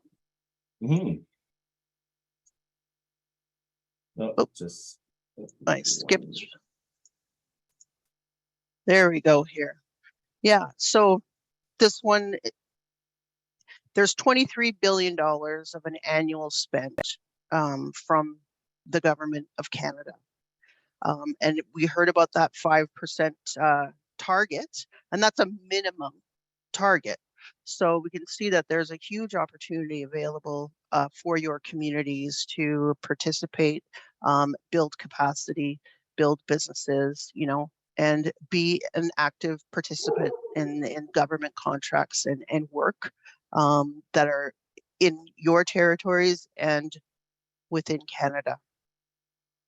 And again, what's important is the early discussion stage. That is the most important stage, because that's where we create the value. And that's the value for the government, but also the value for your communities. One aspect of the IPP is that it becomes an obligation for the prime contractor to fulfill. It's written into that prime contractor's contract, but it's also a set of criteria of the bid that's going to be evaluated.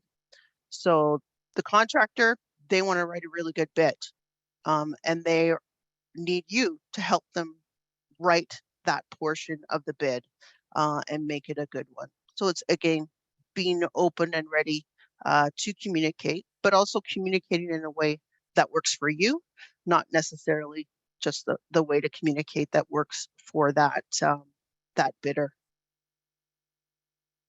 Tim, do you have anything to add on that? Yeah, I'll just kind of sort of take a step and just say, when we were thinking about, you know, like what might be important, you know, for Indigenous suppliers to know, you know, to add, you know, what you're talking about is just to kind of have a bit of a background understanding of, you know, like there's the kind of the obvious piece there from what you said, is that, like, you know, federal departments are very motivated now, you know, to leverage procurement, you know, to meet these objectives. And so it's good to kind of, you know, think a little bit about, you know, how you know, requirements are being structured from a buyer's perspective, and maybe a little bit where, you know, where that IPP or the Indigenous Participation Plan, you know, may fit in. And so just for a little bit of background that might help, is that, like, we encourage buyers, like, very, very early on, you know, to look at, you know, assess their procurements with their client to kind of get a better sense of, like, where those opportunities might be. So, you know, there's a lot of analysis that's conducted very early on to determine, you know, if there's a particular mandatory measures that may be applied, like if there's a modern treaty that is applicable, if the directive is applicable, if there's a mandatory set aside that might need to be applied, and to really kind of, like, assess the capacity of Indigenous industry. And, you know, I think this is probably talked about a little bit early on, the idea of, like, you know, unbundling requirements to make them smaller. So Indigenous businesses that are a little bit smaller, you know, have the opportunity to bid. So when this analysis is done, and, you know, as part of this kind of, you know, research that a buyer does, an Indigenous participation plan it's another tool, you know, in a buyer's toolbox, you know, to promote Indigenous involvement. And what's key also, I think, you know, to understand is, an IPP is a way to incentivize industry that are, like, the industry themselves to incorporate the participation of Indigenous persons in business, you know, through contract delivery. So we're kind of, like, stimulating that activity as well. And because like as Carolyn was saying, because those commitments become part of the contractor's requirements, you know, the successful bidder is going to be obliged to honor them, right? And it's also, you know, a good kind of point to note that, you know, sometimes you'll see mandatory IPPs where there are kind of, you know, mandatory percentages and things of, you know, either subcontracting. Subcontract is the most common one that I've seen, where, like, there's a particular amount of subcontract and it has to be done with Indigenous business through the course of the contract. And in other contexts, the mandatory requirement may not be there. So that's just another sort of you know, piece to think about when you're, you know, when you're working within you know, a bid that may include an IPP. Carolyn? Thanks, Tim. No problem. And really to touch on that as well is that that bidder or supplier, that non-Indigenous bidder or supplier, the structure of the IPP it's an obligation for them to reach out to you and to reach out to your communities. So it's my hope and our hope that they will show up in the right way. They do want to do it. They want to be there because it's an opportunity for them to meet their corporate responsibility requirements. Some very large firms have very good corporate responsibilities and commitments towards working with Indigenous firms. Not every firm is there, but they're on their way. So in order to help get that discussion going, the more you know about the structure of the IPP or requirement, that is going to help you build that meaningful IPP for your community, as well as to help support that bidder in creating a good bid. Yeah, and again, based on the evaluation criteria is the strongest, I guess, compass point for what the structure of that IPP is going to look like. If the subcontracting is weighted higher than training and employment, they're going to be looking for subcontract opportunities. But as I said before, it's that planning and design phase that's really important, because that is what goes into the IPP. So if there was early discussion and early involvement with the buyer, they will know what the capacity of your community is, and they will have structured an IPP that'll make it very easy for your community to meet along with that bidder and contractor. Now, to be successful, and being successful is the IPP successful, or is it successful in bringing value to your community? Both of those things are markers for success. For each of those to happen, it's really about building relationships, and that's building relationships from your community with the government buyers or the technical authorities that are handling the programs. And it's also building those relationships with industry and larger businesses that are interested in partnering with your communities. And that aspect of it, it does take some commitment and take some help and motivation, but I believe that it is a big opportunity. It will be coming down the pipe more and more in the future. Now, as well, when I was a buyer, we got a lot of questions from suppliers about, how do we show up, right? They don't always know the best way to show up and initiate relationships with the different communities. I'd be very much interested to hear, like, if there are ideas or things you would like us to take back to industry and let them know how should they begin relationships with your communities.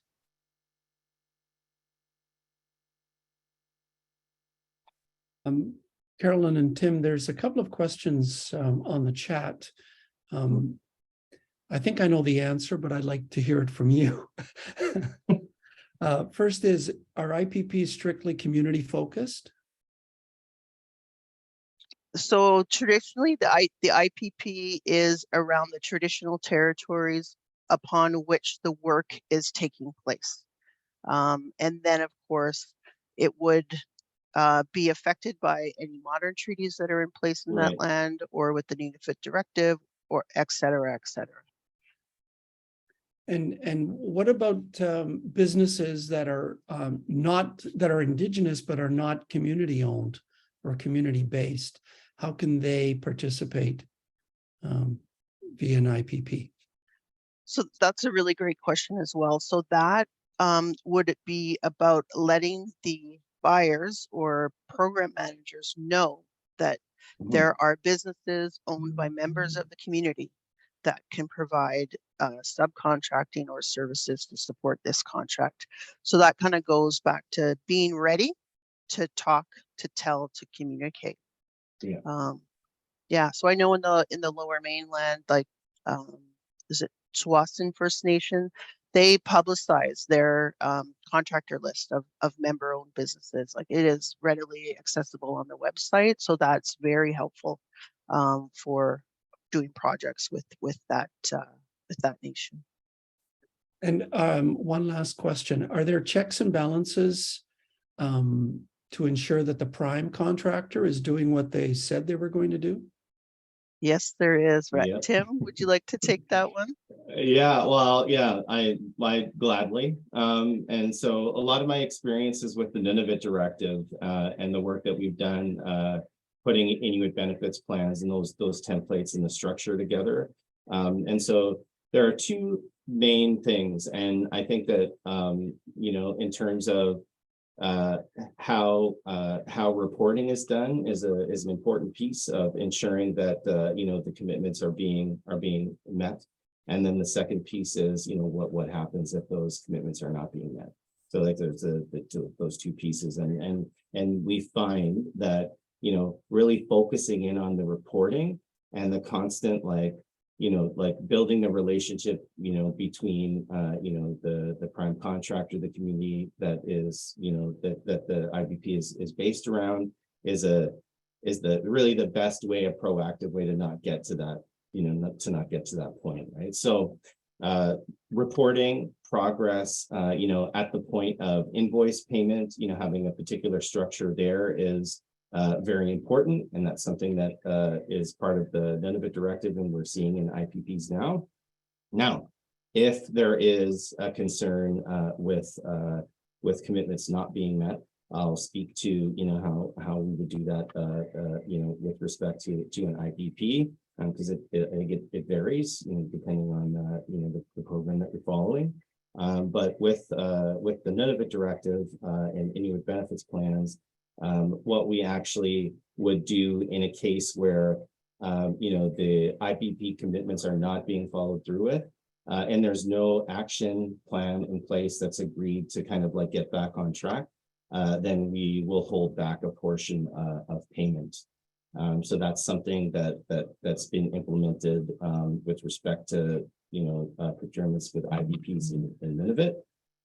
In other areas, there's a penalty program that you might see where there's a percentage of the total contract value that may be removed from the final invoice payment if commitments haven't been met. So those are kind of the you know, that's kind of those are the main mechanisms for you know, for penalties, or if you will, if commitments are not being met. I'll just say one other thing, because it really is kind of on the proactive. Like I said, just being proactive is a really good way to kind of not get to this space. And so what you'll see in IPPs, you'll see them in IBPs now more and more, is asking for not just commitments, but an implementation plan.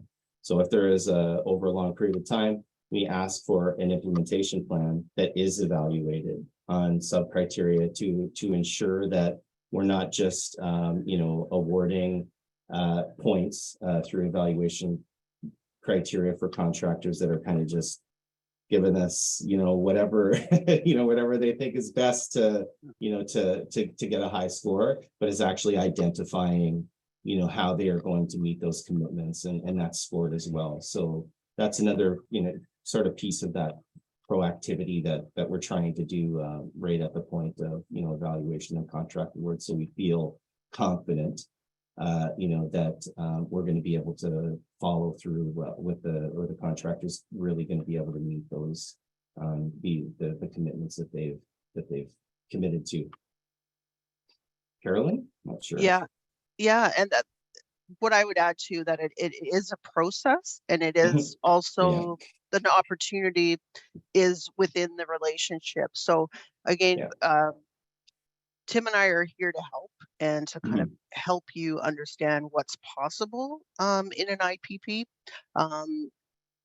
I had said earlier that it's flexible, and that flexibility comes from that dialogue and relationship building phase.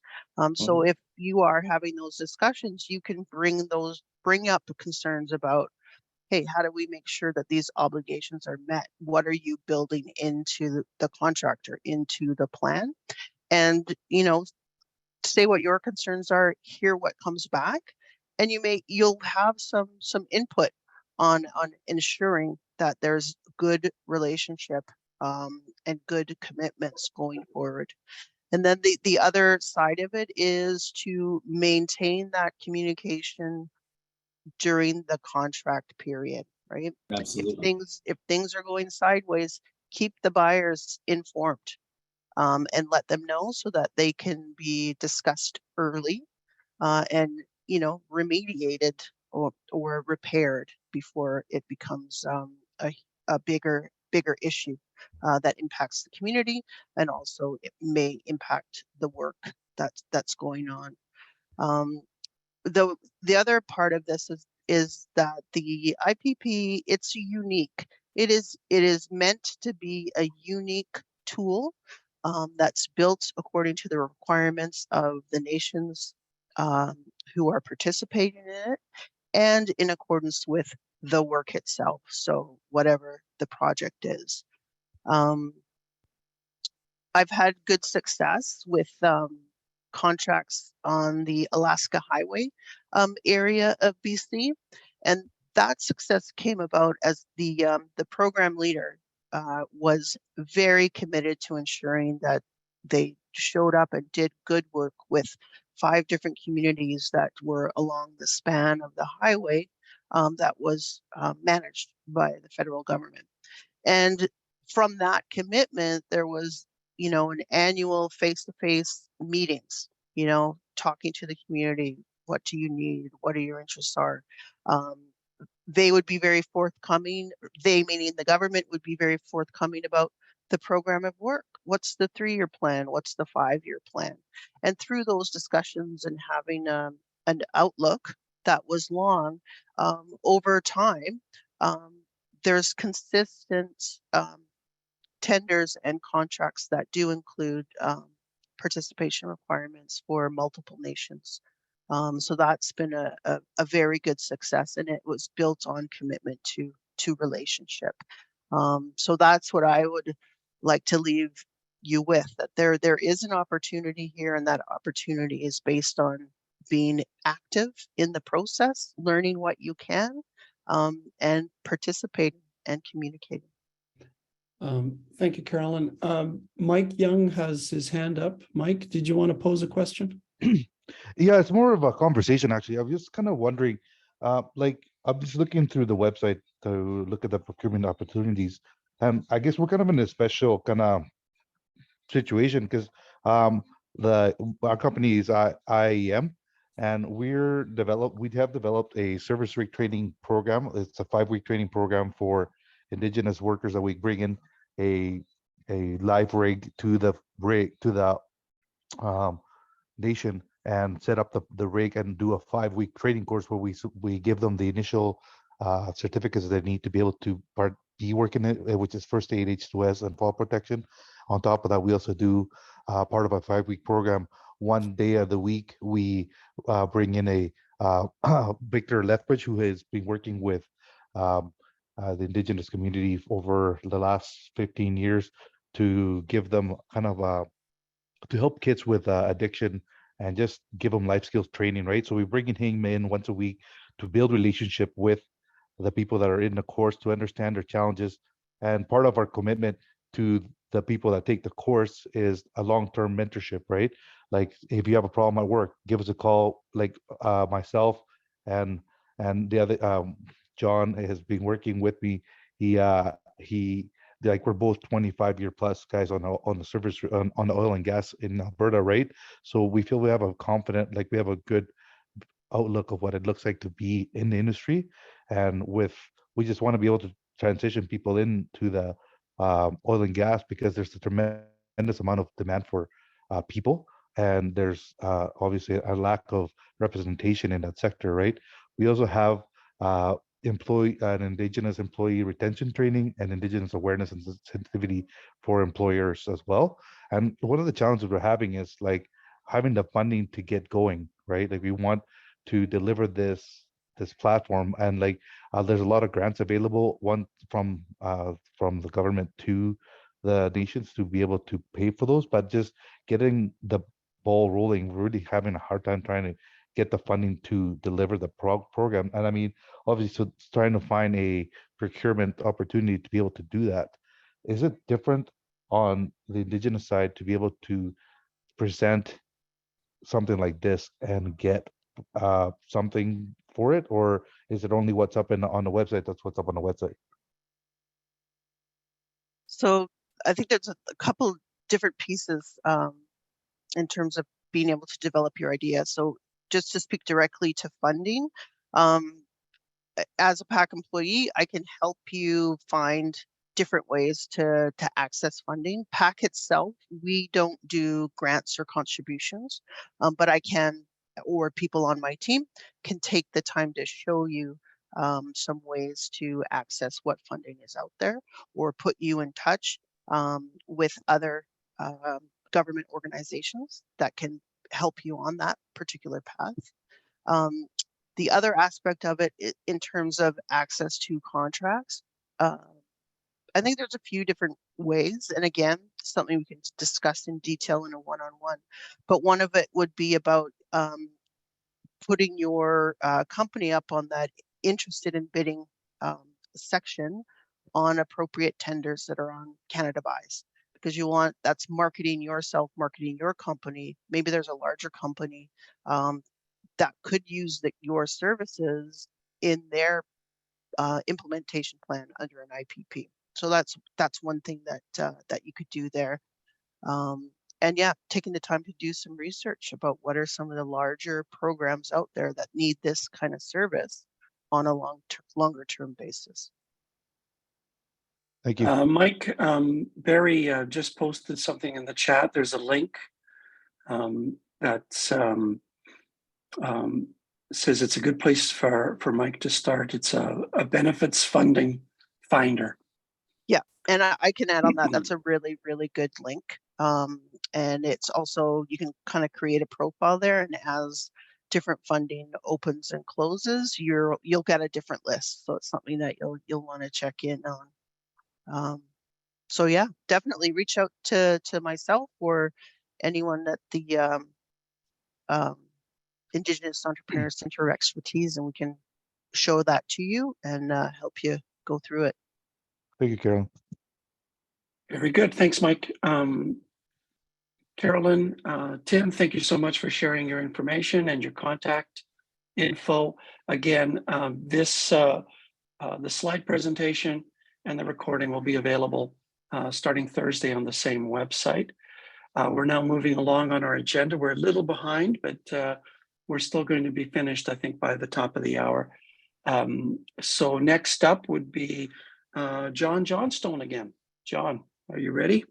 I should be ready. Daniel Sandos is with us today as well. Daniel is on the recovery path from a bout of COVID. So as long as Daniel is ready, I will actually ask him to come on screen, and we're going to talk a little bit. We're going to shorten our piece right now, but we are going to talk a bit about the strategic partnership initiative.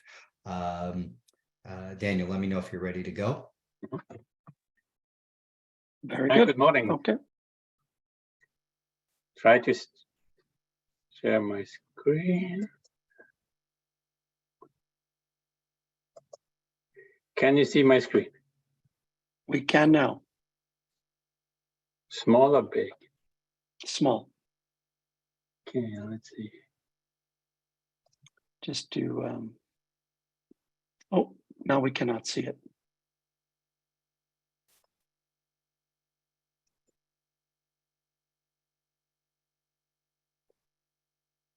Okay, yeah, we can see the small screen. If you can use run the slideshow option, and then you should be able to see it in large size.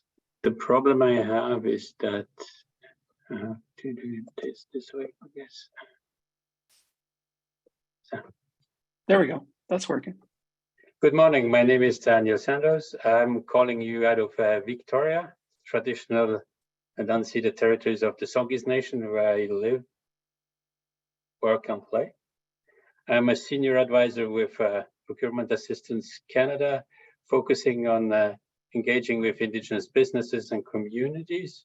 And I had the immense privilege as part of my work to work with Paul and Cando and develop a mentorship program focusing on the federal procurement process. But I'm not here to talk to you about this right now. I'll have my colleague Tim talk about it. I'm talking about the National Indigenous Procurement Initiative, or one part of it, which is the Strategic Partnership Initiative, or SPI in short. So who are the partners?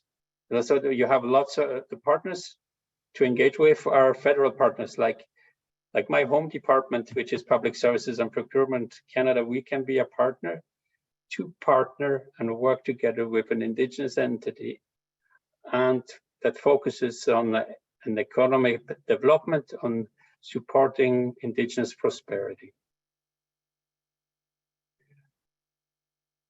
So here you see the cycle on how one of those initiatives gets approved. So typically you have a federal partner, an Indigenous partner, they together, they are formulating a proposal around that supports Indigenous prosperity and an Indigenous and economic proposal. How can we advance socioeconomic benefits? How can we bring together multiple partners and work together to increase Indigenous participation, increase Indigenous prosperity? So we can partner with Indigenous communities, local Indigenous governments, Indigenous businesses, partnerships, joint ventures, and organizations and institutions like Cando. So we have a number of strategic partnerships with Cando, and we will hear about it in a few minutes.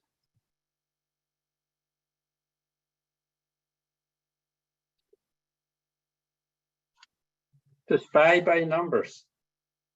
So since its inception in 2010, there were awarded 640 millions.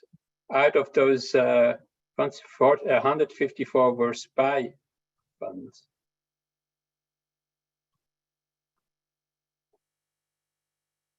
So what is the mandate? The mandate is to modernize procurement, how to reduce barriers, what are the barriers?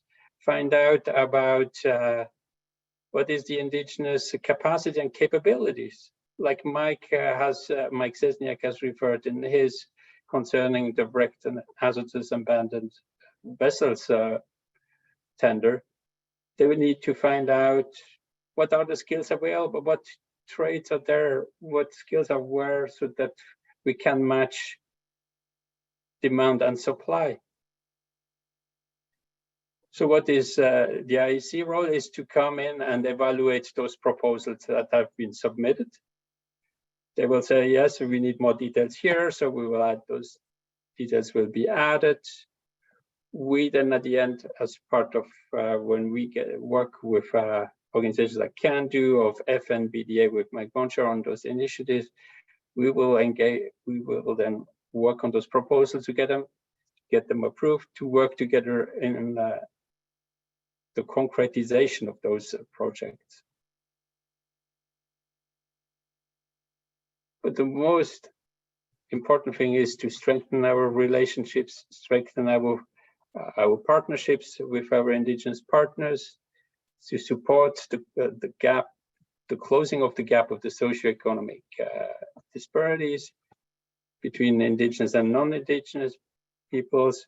Also to meet or better is to exceed the 5% federal policy on Indigenous participation in federal procurements, increase the percentage of Indigenous workers participating directly and indirectly in the supply of goods and services related to federal contracts. Now over to Paul and Cando to talk about strategic partnership initiatives we have mutually been involved with. Thanks, Daniel. We're just going to queue up the presentation.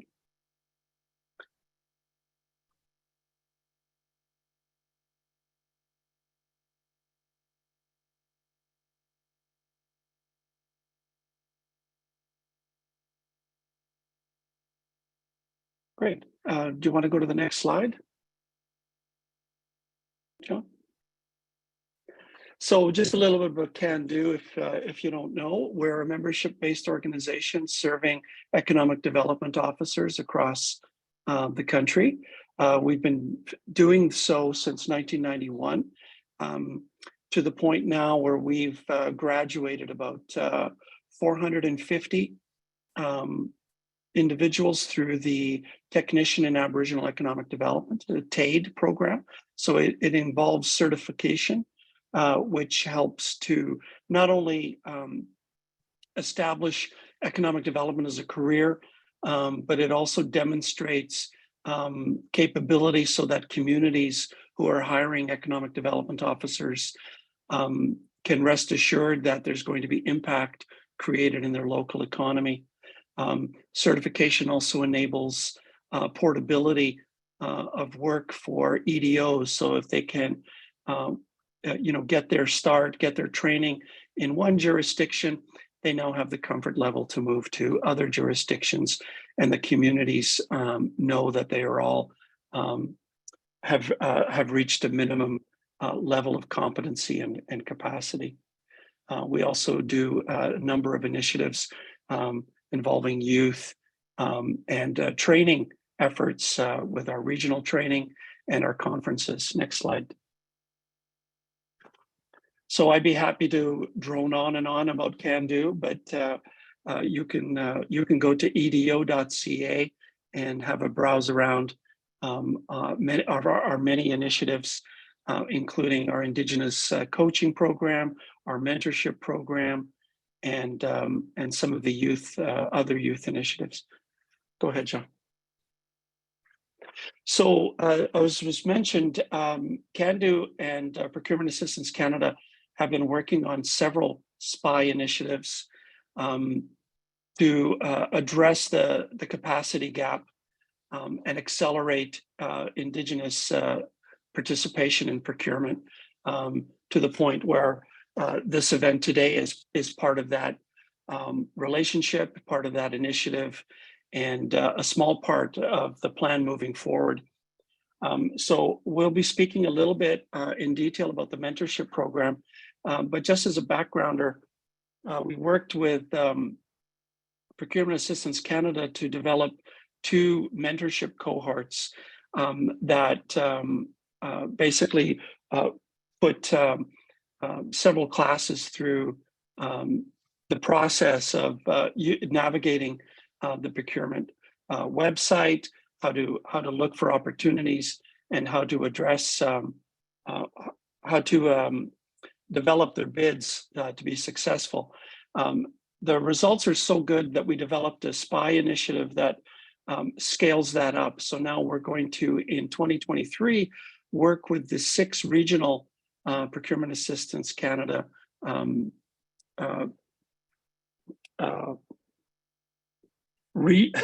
6 regions to scale up participation. So look at Indigenous businesses and EDOs from each region so that they can work jointly and go through the mentorship program together.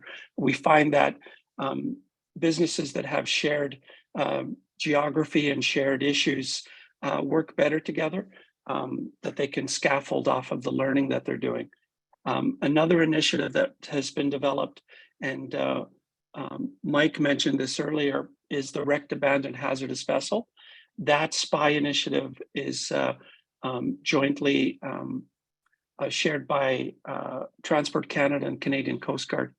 So what we do there is we're developing tools so communities can develop their capacity or assess their capacity, and so that capacity could then be incorporated into IPPs that are developed as part of the vessel recovery program that's moving forward. Quickly, there's 2,400 abandoned wrecked marine vessels in waters around Canada, and most of those are in or near Indigenous territorial waters or territory.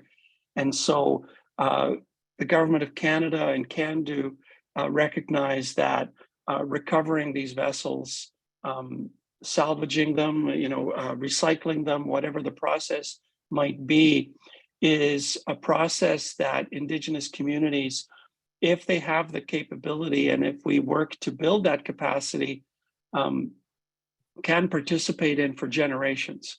This is a generational opportunity. And so before we can assess what capacity that they might need, we have to assess what capacity they have. And so one of the tools we've developed as part of the SPY initiative is a tool that is being piloted right now on Vancouver Island, and to assess a community's capacity and then weave that capacity into an IPP related to a couple of small vessel recoveries. And what we hope to do with SPY moving forward is scale that up to look at maybe, instead of just one pilot, maybe looking at 10 or 15 pilot projects to again apply that tool for different communities, learn from that, and use that information to build that IPPs to ensure that communities that are interested have the opportunity to participate. Next slide, John. So what SPY does for us is it allowed us to develop projects and programs that are longer in scale, that are 3 years out. So it allows our organization to more properly plan and develop a longer term strategy to support Indigenous economic development officers towards the path of procurement. Again, it also allows us to not only do 1 or 2 small mentorship pilots, but it now allows us to scale up those pilots and do a regional implementation. And then, of course, part of this process, part of the agreement, is not only are we building capacity on the Indigenous community and EDO side of the equation, but we're also looking to remove barriers to Indigenous participation on the government side. And that's why it's been invaluable to have partnerships with Procurement Assistance Canada and to have John join us now. We're collectively working to reduce or remove those barriers to allow Indigenous businesses and communities to more robustly participate in the procurement opportunities. Next slide. Yeah, so key deliverables for the first SPY was to develop a roadmap for EDOs and the procurement process. We also developed an overview of the existing federal programs that support Indigenous businesses, and we addressed some of the key challenges and recommendations to increase Indigenous participation that led us to develop SPY 2.0 and SPY 3.0 that scaffold off of what we learned from those deliverables in the first SPY. Next slide, Joe. Yeah, SPY 2.0, we developed greater literacy in procurement. We developed collaborative government Indigenous networks in terms of procurement. And we're currently developing a virtual EDO web portal that will provide tools and resources for EDOs, but also for communities that don't have an EDO as yet, so that they can apply some of the lessons learned for their community moving forward, despite not having a full-time EDO. Next slide. Lessons learned, strategic partnership initiative is flexible, but it is just that. It's a partnership. It's a way to bring multiple government departments to bear, and also in some cases multiple Indigenous organizations to create a plan moving forward and to provide the deliverables. So strong partnership is key. We started small with our initial SPI 1.0. We built a relationship of trust and understood what each brought to the partnership. And then based on the success and the deliverables that we attained, we've scaffolded off of that to increase the scope and scale of some of the SPI programs moving forward. I think that's it, John. Great.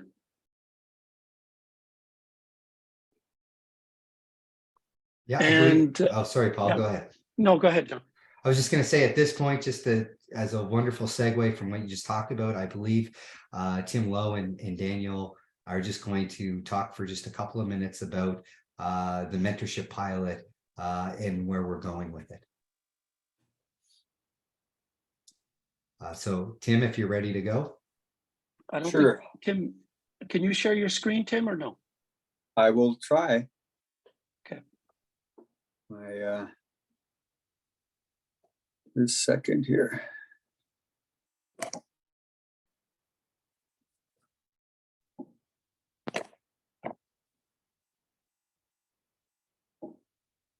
Do you want me to give it a try, Tim? Can you see the screen? Not yet. I'll go ahead and share. Okay, great. Okay, can everybody hear me? Yes. Yeah, we Okay. can hear you, Tim. Great. Well, Tanche, everyone. Tim Lo Dishinikashon, Nia Métis. I come from the beautiful the Capel Valley in southern Saskatchewan, but I now live and work and play in the beautiful unceded traditional territories of the Staminas Coast Salish peoples here on Vancouver Island, and also home of the Mid-Island Métis Nation. Just so happy and excited that so many people showed up to listen to the presentations today, because like Mike Bonshore said, the timing is just perfect for this. The government has just recently announced the 5% policy, and they're doing their best to try to show people that they're sincere and they're committed to the policy and increasing procurement opportunities for Indigenous businesses right across the country in all sectors. And it's just great to be a part of this team. I'm actually a retired federal public servant, been retired since 2018. And I'm also a professional Aboriginal economic developer certified person from Cando. I was part of their program for many years. And as such, I came across a posting in the Cando newsletter where OSME at the time, now PAC, was looking for somebody to help them with their Indigenous engagement strategy. Now, I've been involved in Aboriginal or Indigenous economic development for 30 plus years, 30 of those with Aboriginal financial institutions, both in Saskatchewan and BC. And in many of our discussions and meetings along the way, we've talked about federal procurement and how complicated and user unfriendly it is. And with multiple barriers like bonding that's been brought up by a couple of, George had mentioned the bonding issues, and others have mentioned the bonding issues, as well as just the complicated processes. And I've gone to many meetings where there were public works representatives at the time that they were known as, talking about their procurement program. And, we criticized the program because of how complicated it was and that sort of thing. And there was no reporting, there was no accountability on it. There's lots of things going on with the program. So I thought, here's an opportunity maybe to, instead of banging my head against the wall from the outside, maybe getting inside and seeing if I could influence some changes there. And I'd worked with John Johnstone before in the past when I worked with Indian Affairs or INAC at the time. And I just found him to be a very genuine, knowledgeable person and easy to work with, and took the time to really understand perspectives and that sort of thing. So I was fortunate enough to be selected to help out with this initiative, and I've been doing it for about the last year and a half. Over the last couple of years, I've been also fortunate enough to be involved with the mentorship program that Daniel and John and Paul had started before I had come on board. And the mentorship program, it's a co-developed initiative between Cando and Procurement Assistance Canada. And it really provides the kind of information and support to economic development officers as well as community organizations that Mike and Jonathan and George all talked about in their comments in the opening panel. So the philosophy really is, it's about the trainer philosophy, where we train EDOs to train their business contacts about the federal procurement process. It's a design thinking process where we design based on lessons learned and whatnot, that like similar to what Paul had just recently discussed. It's a virtual, so it's an online format, and it's designed to understand the federal procurement process. There's no question that it's a complicated process, but there are many tools and supports available to help people navigate through the process. And through the successes we've had with previous mentorship cohorts, people have been successful. I know a couple of examples, one in particular out of Alberta, who went on to secure millions of dollars in contracts from federal, provincial governments, as well as US, contracts in the US. So it works, and people take the time and effort to really get involved and practice the working with the tools and whatnot. Like Michael just showed you the Canada Buys website and how to find the opportunities there and apply the filters and whatnot. When I first went into the Buy and Sell website, which is the predecessor of the Canada Buys, it was hard to navigate. And you'd get all of these notifications if you didn't know how to apply the filters. And the filters allow you to really zero in on the opportunities that are relevant to you and your business and your community and what your community's businesses do. So so you're not flooded by a whole bunch of irrelevant notifications on opportunities. You're getting the ones that are pinpointed on you. The other thing is this mentorship process is about teaching EDOs how to support businesses in finding those opportunities, like using the Canada Buys website. And the Government Employee Directory Service is another tool to find opportunities, as well as how do EDOs support businesses in bidding on opportunities. We have a bidding masterclass where we go through a hypothetical tender, and we work through a bid process and how the bid is actually evaluated. And it also allows us to build networks of EDOs and suppliers through their contacts and the business contacts, so that we've got a peer support process that can be developed out of this, and I'm sure has been, that we might not hear about it, but I'm sure that happens. Next slide. So the focus of the mentorship program is co-development with our partner Cando, and Cando is all about capacity building, and really that's what PAC is all about as well. Our role in terms of Indigenous businesses and other businesses, small and medium enterprises, is to really develop the capacity for those businesses to compete in the federal market. And it's a $23 billion a year market. So there's many opportunities. The cohorts that we have with this particular mentorship project is economic development officers as well as entrepreneurs. And on the entrepreneur side, it's open to any entrepreneurs who are interested. There's up to 6 one-hour cohort sessions, and those are online sessions, but they can take advantage of the individual mentorship sessions in between the cohort sessions that are available to you. And that's PAC's role, and in some cases, perhaps Cando's role as well.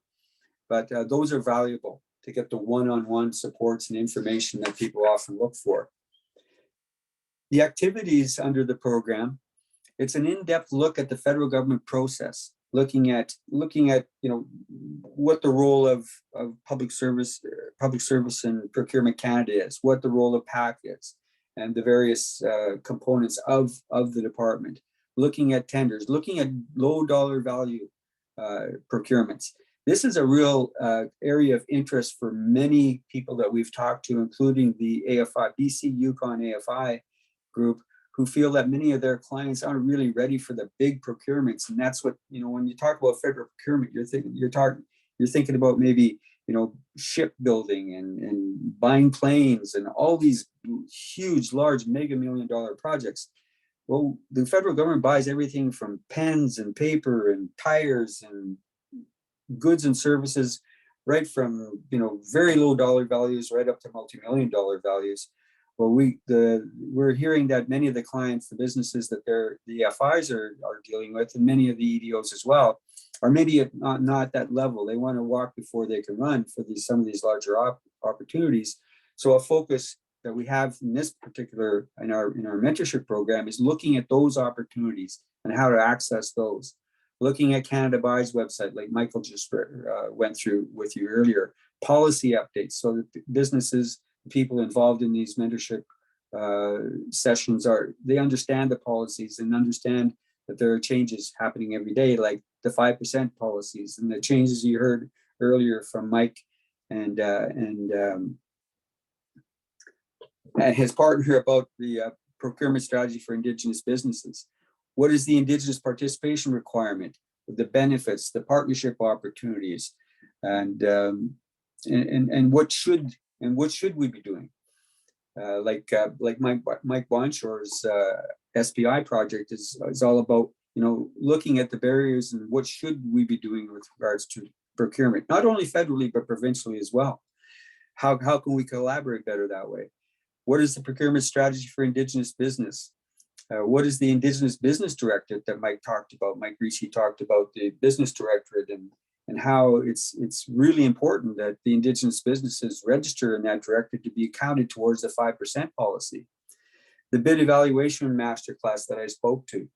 And there's a lot of other things. We respond to questions from the people in the cohorts as well and deal with some of their individual issues and ideas, and we feed those ideas into the policy development role that PAC plays as well. And also, I think we should be looking at similar kinds of activities or some sort of connection to the Aboriginal financial institutions and other organizations like Métis Economic Development Corporations, Urban Indigenous Economic Development Corporations. How do we get those folks included in some of these mentorship initiatives as well, as part of this one, or maybe some separate ones. Like Paul had mentioned, we're rolling the Mentorship 3.0 version out to all 6 regions across Canada. You'll see the regions listed there on the screen and the communities involved in some of those regions. So like Paul said, what we've learned is that when we had cohorts involved from Newfoundland right through to Vancouver Island, the time differences made it very difficult to actually coordinate some of the sessions and maintain the full complement that we started out with, because it just the time zone issues were just really complicated things. But we've learned from that, and we're rolling this program out to all the regions.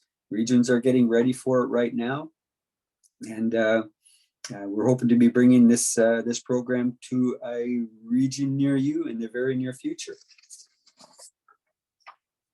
And we're hoping to start this up, I believe, Paul, in sometime in early 2003, perhaps towards the end of January. You can correct me if I'm wrong, but our contact information is there. Paul and Daniel and myself are available to answer any of your questions. And definitely, if you're interested in getting involved in the mentorship process, maybe, Paul, you can speak to that. Thanks, Tim. Yeah, absolutely. This is going to roll out probably February of 2023. But if you have an interest in participating, please send me an email. We're going to start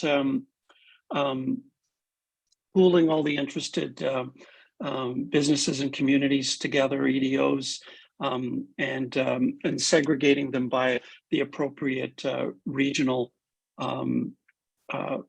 PAC that will be delivering the mentorship. Just to piggyback on what Tim said, there's a tremendous amount of learning that takes place. It's a joint learning. It's kind of a joint journey that you're on when you're in the class, but there's also that individualized components so that you can talk specifically about questions and issues that you have for your community or for your business or for your idea, and get some specialized focused feedback from your PAC contact. The first cohort we actually got a contract awarded for one of the businesses that was part of that cohort. And it was tremendous how just that process made them so much more confident in bidding and trying to secure additional contracts. It was incredible. So they had a level of frustration about that the bidding process was onerous, was difficult, was complicated, and that they had never received any contracts whatsoever. They went through the bidding and evaluation of bids, and they realized in that workshop, they realized what it is that they had been doing wrong, and they course corrected, and kind of went into their additional bids with a greater sense of purpose, and they won the contract. And so their attitude was, oh my gosh, we won the contract. The government thinks we can actually deliver on what we said we were going to, so now we better do it. So they lined up all their ducks and got everything going, and pretty soon they were delivering on the contract requirements, and they were so confident that they were looking at multiple bids moving forward, because they felt so confident that they understood the process and understood the requirements that the government had put in place and how to navigate through that. So we're hoping, of course, we're always hoping that every bid is successful, but what we're hoping to do is to increase the comfort level of all participants in the mentorship program so that they can more properly look through the opportunities, evaluate which ones are worth bidding, and create those bids with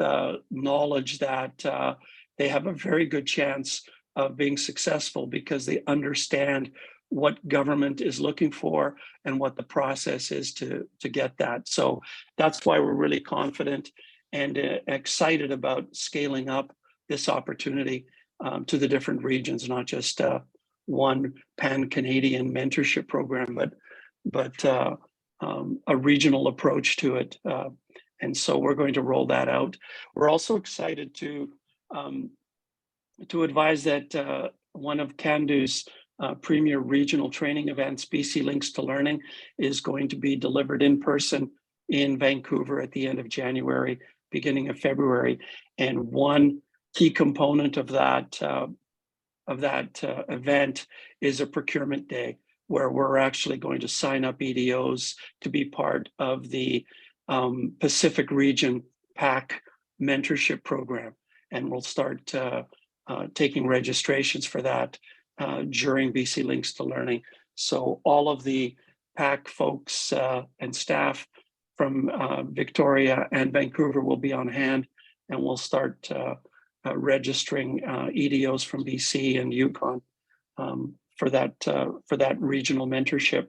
And then what we learn through this process will roll out for the other 5 regions as well. So it's exciting times because we're rolling out and scaling up the mentorship right across the country now.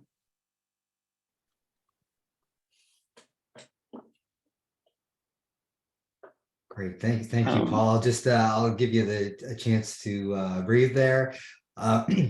Just hopefully for Elder Rick, we may need a couple of extra minutes of penalty time, given that we're in the World Cup scenario here. I want to just provide a little bit space to a colleague and friend, Barry Payne. Barry has many different experiences on both being a supplier, being a business owner, an entrepreneur, but also working in the federal government with procurement. And to close off today, we were hoping that we could have Barry talk just a bit about his journey for a couple of minutes and some of the key elements that he's discovered on the way through. Gives everyone online a chance to meet Barry and know that he is also a procurement assistance resource to you as well during your journey or your experiences as you look at this area. So Barry, if you're available, we'd love to have you say hi to everyone, introduce yourself, and just talk a bit about your experience before we close out the event. Sure, great. Excuse me. Hello, everyone, and thanks, John, for the kind introduction. Wow, what a webinar! I'm still learning things. Quite informative. My name is Barry Payne, as John mentioned. I'm a member of the Hiawatha First Nation, and actually I'm coming to you from Hiawatha First Nation today. As John mentioned, I'm a member of PAC. I'm actually one of the newest members of PAC, the PAC team that's being presenting today. And I'm new to PAC, but not new to federal government contracting, as John had mentioned.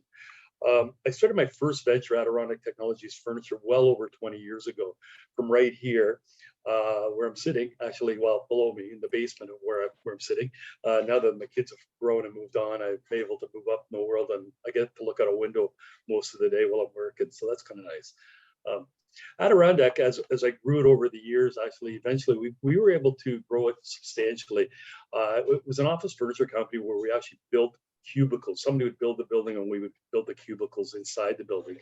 And pretty much if you go anywhere in Ottawa these days, we were probably one of the ones that did the actual office fit out within those buildings. We actually, at one point, we were the third largest supplier to the Canadian federal government in that space, ahead of many of the large, well-known international companies that exist. So it was a lot of fun, a lot of excitement. The success of that venture actually allowed me to expand into a variety of other activities along the way. Most of which Adirondack HR is probably the biggest and most successful one of all of them. And Adirondack HR came about as, it's one thing to build an office, but it's another contract to move an office. And that's how we kind of got into that. We had to kind of, get staff and things like that. And then, and through that endeavor, actually, that's how I started building my Indigenous extensive Indigenous contact network. I call it a happenstance because I didn't plan on building a network like that, but I kind of had to in order to meet the 33% criteria that was mandated in projects. One of the things that happened though, as that company started to grow, or people would start asking me, did I know of any Indigenous people that they could use for temporary help or this role or that role? And so that we really started to grow. We got into temporary help. And grew from that and got involved in doing a number of other roles, mainly IT, engineering, professional services, administration, like clerical things like that. And so taking all that experience that we had gained and things like that, we were able to leverage a lot of our federal government experience and the references that we were able to build along the way. And this allowed us to venture out into other areas, such as the Canadian Collaborative Procurement Initiative, which I just started talking about again recently. I forgot about talking about it for a long time, but it seems like it's coming back. I think somebody touched on it earlier. I think Cando will be doing some work on that a little bit later, and it's an amazing opportunity within your own communities where many of the municipalities and government agencies around across Canada are actually members. I think there's like 227 of them. So it's a great opportunity to kind of look at other opportunities as well. Also, we were both CCAB and many you may not have heard CAMC, it's Canadian Aboriginal Minority Supplier Council. But we were certified in both those organizations, and by being members of those organizations, we were able to leverage those certifications into expanding into the public and private sector across Canada. We had eventually opened offices in Toronto, Calgary, so we had Ottawa, plus here in Hiawatha. But we ended up doing work for some of the banks and then we got into doing into the energy sector in Western Canada. And I think John talked, I like to think of myself as a resource because I really didn't have any sort of connections, or I didn't spend, you know, I don't have an MBA, or I was just basically perseverance and hard work. So, and that's what I like to get out and encourage people with, you know, identify with me that I just showed up and I started, you know, working hard like any business you have to do. Personally, I've been involved well over $200 million in sales. If you take them all, kind of put them together, as I mentioned, office systems, the cubicles, and that was like furniture that we did, you know, boardroom tables, things like that. Obviously the staffing, which I touched on, but even got outside into other products like medical equipment, office supplies, dental supplies, even water at one point we did. So I like to call it my ADHD period. I'm not sure that's gone away, but it's, you know, I like to refer to it as that because I was involved in many things. Thing to keep in mind when I touch on a lot of those, and it's an area I'm a huge fan of, is many of these were done in the low dollar value procurement that you've heard us, I think Paul has mentioned it a couple of times and some of the folks. And this is a way that allows a business to actually learn at your own speed. And we can teach you how to do that. One of the things I always like to say is all departments actually have a personality on how they do things. And by engaging in the low dollar value procurement area, you actually get to learn the personalities of the departments. You also get to learn to meet the various people in those departments. So great opportunity, and we're there to help you as well. I actually am, as I mentioned, I'm new to PAC. I had retired for a little while prior to coming to PAC. I hated every moment of it. I was told by my family I was driving everybody crazy because they weren't used to seeing me around the house every day. How I came about to PAC is kind of interesting. I was ranting on LinkedIn one day about how my retirement isn't what I thought it would be. And Tara Hartley, who I've known for years, actually came up with this idea and offered me an opportunity to come and work what I consider my dream role now, and that's to assist people in encouraging them to increase their bidding on federal contracts. Not even just federal, but corporate as well, because there's a lot of experience there. And as I said, I get to utilize my over 20 years of experience, and that's one of the tools we as a department offer on a daily basis, and it's all free, which I love to be able to tell people. When I started up 20 some odd years ago, these tools didn't exist. It was all voluntary. We were pretty much on our own.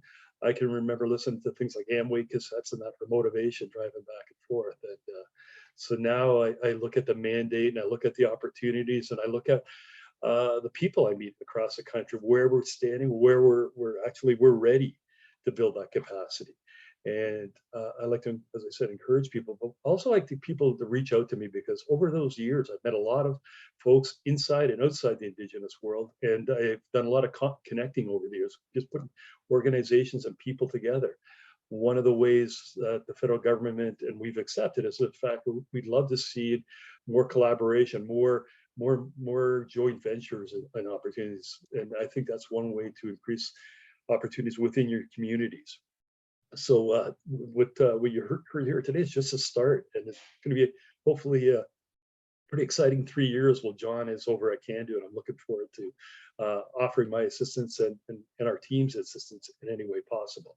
So thank you for having me today, and it was great to listen. And back to you, Paul, or John, I guess, whoever's. Oh, this is all. Thanks so much, Barry. That's all, Paul. Barry, thank you so much. Are there any questions for Barry? Quickly before we close out today's showcase?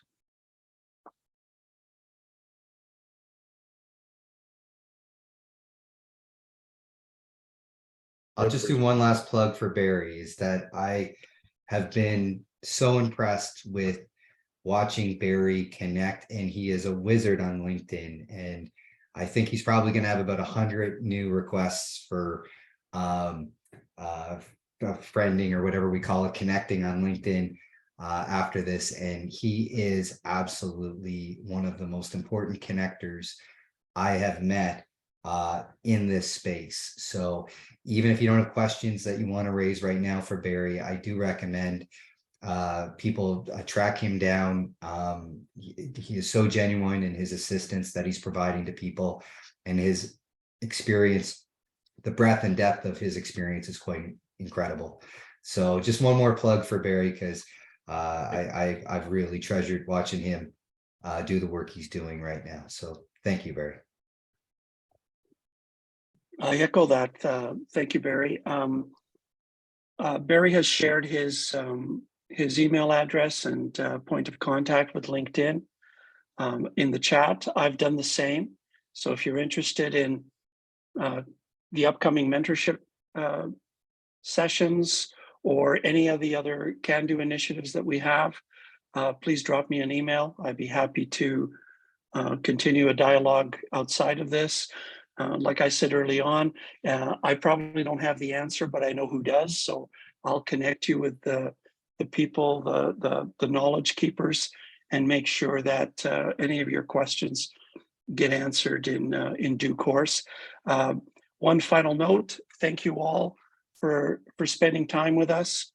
Materials will be available starting Thursday at the Cando website, edo.ca. Just go to Procurement Showcase under the EDO Tools tab. So thank you all. Thank you to the presenters. Thank you all for participating. I'll now turn this over to Elder Rick to close out our event today.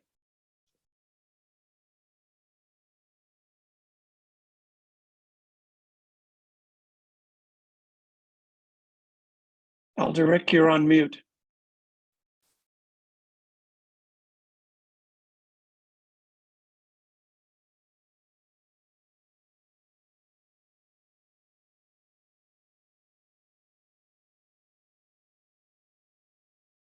Elder Rick, you need to turn on your microphone, please. There, can you hear me now? Yes, go ahead. Okay, I lost my screen somehow, but here I am. Okay, as long as you can hear me. One of the things that I really want to share as well, real quick, is that community engagements through youth mental health support programs with ensures for future partners. Like a lot of the programs on the reserves, they need. I think that needs to be part of the strategy of a percentage should be going to the community youth engagement in that way, and supporting you mental health programs within the program. That's so important, because I've worked with federal, national, I worked with United Nations, and I've seen the lack of people of resources for the community at the grassroots level for our youth. And I think I know that's really important. That should be part of the equation when community engagement is going between government and communities, that they both have that. A percentage should have something, should be said, what are you doing for your youth? And let's do something together to support the youth in your program. That's something I know we do it on a national scale, but I'd really like to see it more on a grassroots scale as part of the equation as well. So thank you. I'm going to say a quick prayer for everybody. It was an amazing day today, and thank you everybody for being here, and all the presenters. You guys are all amazing, and that's in LinkedIn. I'm on LinkedIn as well. It's amazing. That's a place I meet a lot of people that I know. I get to meet, and I get to see old friends there as well. So here's my prayer, and thank you very much, everybody. Ha no tawi mau se watsiam. Ha naskimanan mi nagiska minan. Ha wapatina manina no tahaya. Wichanan, soemnan, tamagameunan. No te wicha ha ni taisino, ni tamaksak. Ugo matota mauma. Wichanan, gues wapatama, gues musita, ta sautaske on totama. No te wicha ha ni taisino. Naskumanimstahe. Hi, all my relations.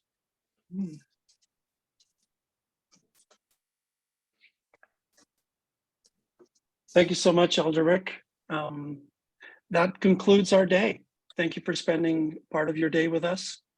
And we'll be sending out emails later this week once the materials have been posted up on the website. Take care. Enjoy the rest of your day.